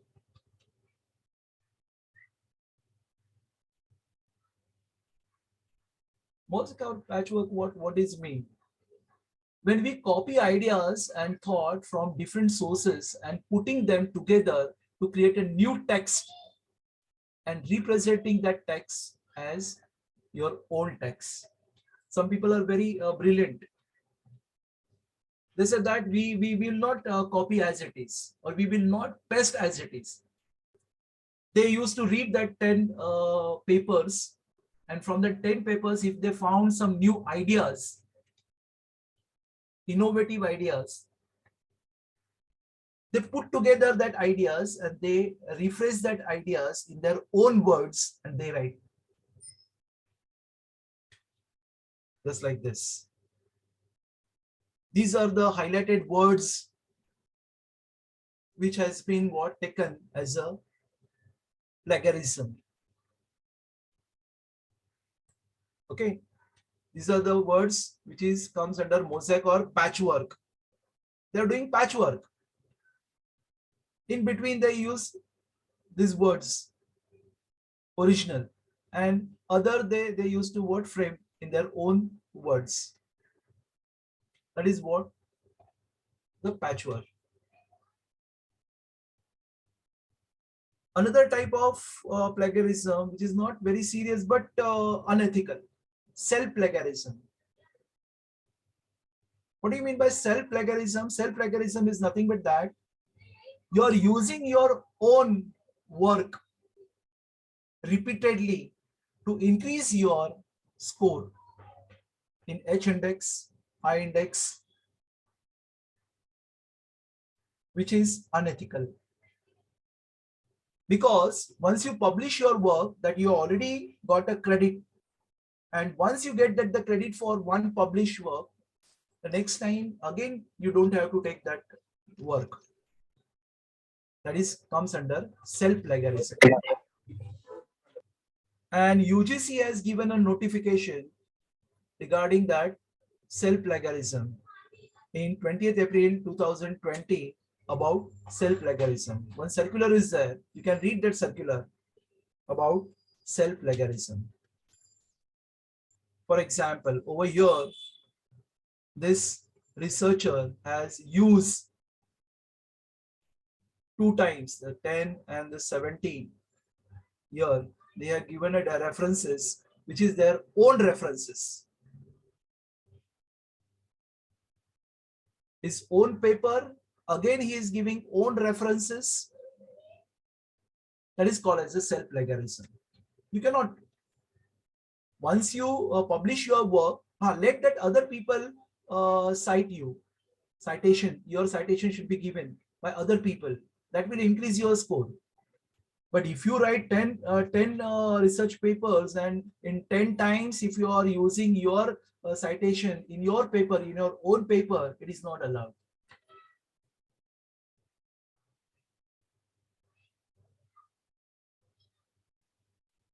And the last one is what? Accidental plagiarism. This also not comes under very serious category. Accidental means what? Sometimes you are very genuine. You are writing paragraph on your own. But unfortunately, your paragraphs or your some words are matching with some published work. That is accidentally. You cannot do. Over here, that 5 times accidentally some words are repeated, which is there already in somebody's thesis or research published work. And this is what, not a serious, but now how to avoid plagiarism. This is very important. Listen carefully. This is very important. Why? Because how you can avoid the plagiarism ethically. Yeah, I'm not talking about unethically. So many people, they just rephrasing or statements and this thing and that thing. Don't do that. To avoid plagiarism, you should understand what is the plagiarism thoroughly. And you have to start early. Don't wait for the last moment. Don't wait for the last month. I will do it and this thing, and no. Research work is not that you have to complete within one month or 1 year. It will take longer period because it has its own sanity. Make use of proper citation, not improper citation. Paraphrase properly. Now, on one hand, I said that paraphrase is unethical, and here you are saying that, sir, paraphrase properly means what? Do it, no problem. But create your own creation and rephrase it. Present your own ideas. That is one of the best way to avoid plagiarism. Now see, this slide is very important. Don't get afraid, but you should know.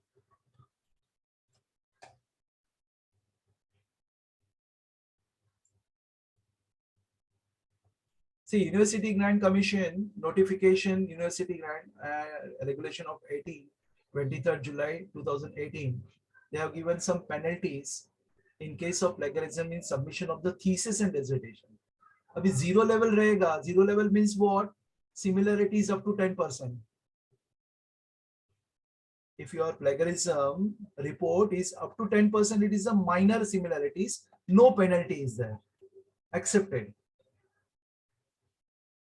Second level means similarity is above 10% but below 40%. Such students shall be asked to submit a revised script within a stipulated period of time, not exceeding 6 months. This is penalty. That student has to what? Resubmit it within a stipulated period of time.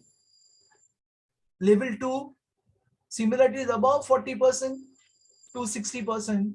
Such students shall be debarred from submitting a revised script for a period of 1 year. Very serious. That 1 year he has to wait for submission. And level 3, similarity is above 60%. Such student registration for that program shall be cancelled. So before submitting, you have to check your thesis, your research paper with plagiarism software. And if something is there, you have to correct it before submitting. Otherwise, you have to pay these penalties.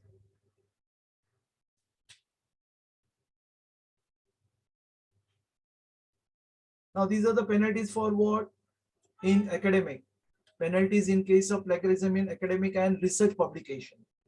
Again, 10% minor, no penalty. Similar 10 to 40 shall ask to withdraw my manuscript. Level 2, above 40 to 60% shall be asked to withdraw manuscript, shall be denied a right to 1 annual increment, shall not be allowed to be supervisor to any new masters, MPhil, PhD student, scholar for period of 2 years. That person should be debarred for 2 years. And if the third level is there, more than 60%, if any academician or research scholar publish work is more than 60% plagiarism, shall be asked to withdraw manuscript, shall be denied a right to 2 successive annual increment. Annual increment will be stopped and shall not allow to be supervised to any new masters, any new master for a period of 3 years. Very serious. And that's why our work should not be catched by this category, serious category. Up to 10%, it's okay, no problem. Even more than 10%, you have to pay penalty.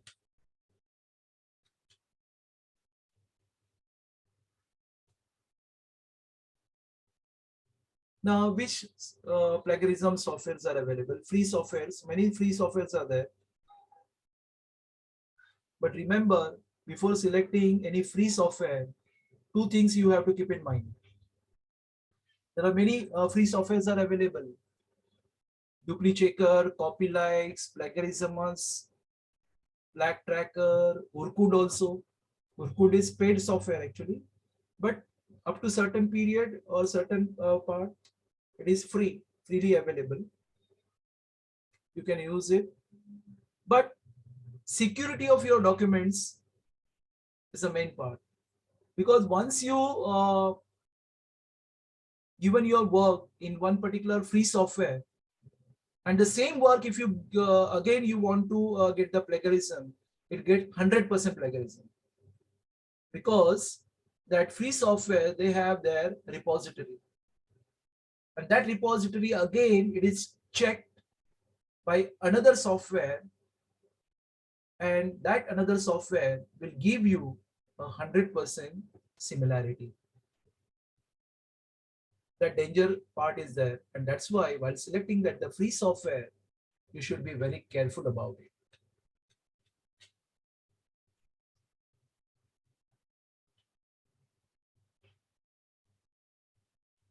These are the some paid softwares are available. Turnitin, Scriber, Cortext, BibMe, like that. Most of that the people, they are using this Turnitin, because this is not free but not expensive also. Something $75 per year is a subscription. If you are a if your institute want, they can go for this Turnitin. Okay, so these are the things regarding this plagiarism or plagiarism software. These are the references I have taken for this PPT. Thank you. Ma'am, time is over or anything? Yes, sir. Uh, But if any participant has yeah, any yeah. doubt, That I will saying, but time over or any time is what left out? no, actually, no To time is continue left. or shall I stop here? Yes. Okay. Chalo. So anybody is having any doubt regarding this plagiarism, they can ask me. I will clear that doubt. Any?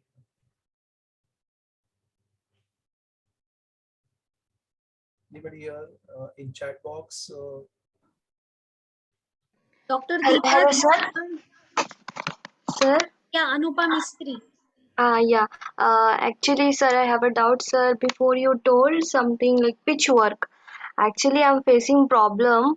If I am taking content in any site, so is there any other site that means if is there any other software available so that I can change the simple content to authentic in authentic way, like different words which will include.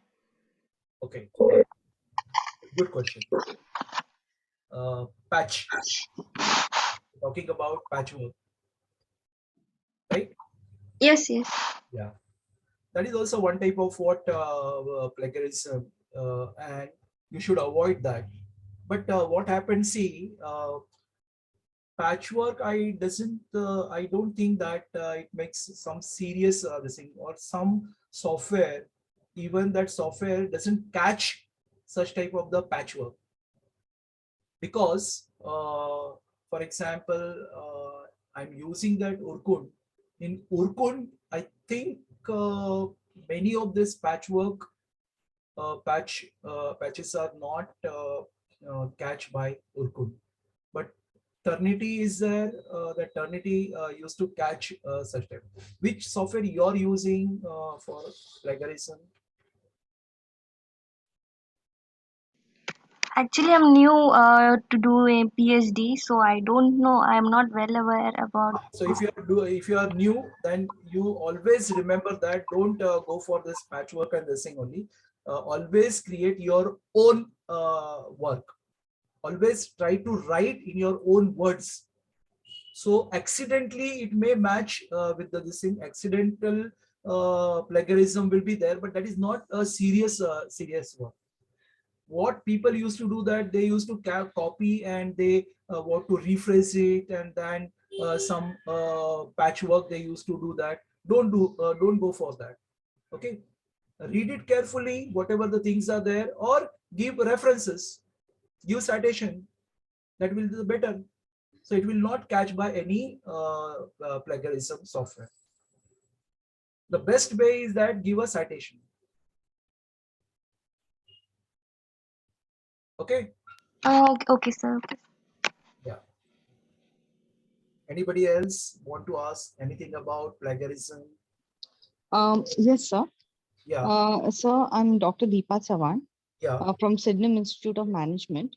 Yeah. My question to you is basically when you use certain models, Yeah. like say CAPM model, Okay. and you're doing certain study on CAPM model, Right. it is seen that CAPM is always, it's caught in that plagiarism. Yeah.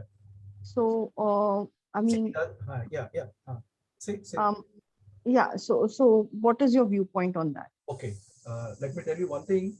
The same thing happened in our accountancy also.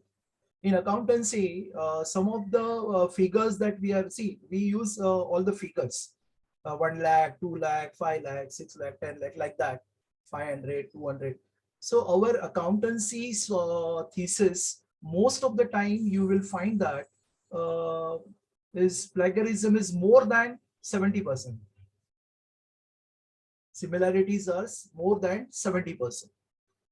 But the person who is the administrator, who is the owner of that software, suppose Urkun, if you come to me, I will put your thesis in that Urkun, and that Urkun is having that administrator rights, that you have to explain that administrator, these work are genuine work, and you have to give some evidences that these are the common things, and because of that the common words or the common modules which is there already on internet or already on net, and that's why these are the coming. So they have a facility to ignore that, and that much percentage will get reduced. So what you have to do, you have to go to the administrator, those who are. to whom you are going to give or plagiarism. You have that institutional this thing subscription for any plagiarism software? I'm sorry, sir, but I'm not aware of it, but I have Turnitin. Turnitin. Yeah. So those the person, I think most of the time that the librarian is having that administrative rights. Okay, so before submitting your thesis, you just go and ask him and tell him, okay, these are the things are there, that duplication works are there, so you can ignore it, and he ignored that. Because Yeah. our librarian, once I went to him and asked him and to give the plagiarism the same percentage. So my student got more than 80% of the plagiarism. But I asked him, that librarian. So he said that most of the figures are there, and the figures are matching with the universal 1000, universal 1000. So everywhere that 1000 will find, 2000 will find. So he Yeah, has yeah, I'm right. understanding what you're trying to say. I understood Yeah. that So part. yeah. Yeah, and sometimes even that chi-square and all these tests that you use, even they are highlighted as Same thing. plagiarized. Yeah, same thing that you have to do, that you just ask that administrator, he will do for you. So what I did is Turnitin. I went backhand and I tried to take the printout and attach it as a supplement for that particular research. Yeah. So is it reduced your plagiarism? No, it was not reduced, sir. Only thing I could give evidence that this thing is Yeah, something that yeah, you can ignore. yeah. You have to give evidences that these are the similarities due to this reason, and it get reduced. Thank you, sir. Yeah, welcome, ma'am. Anybody else?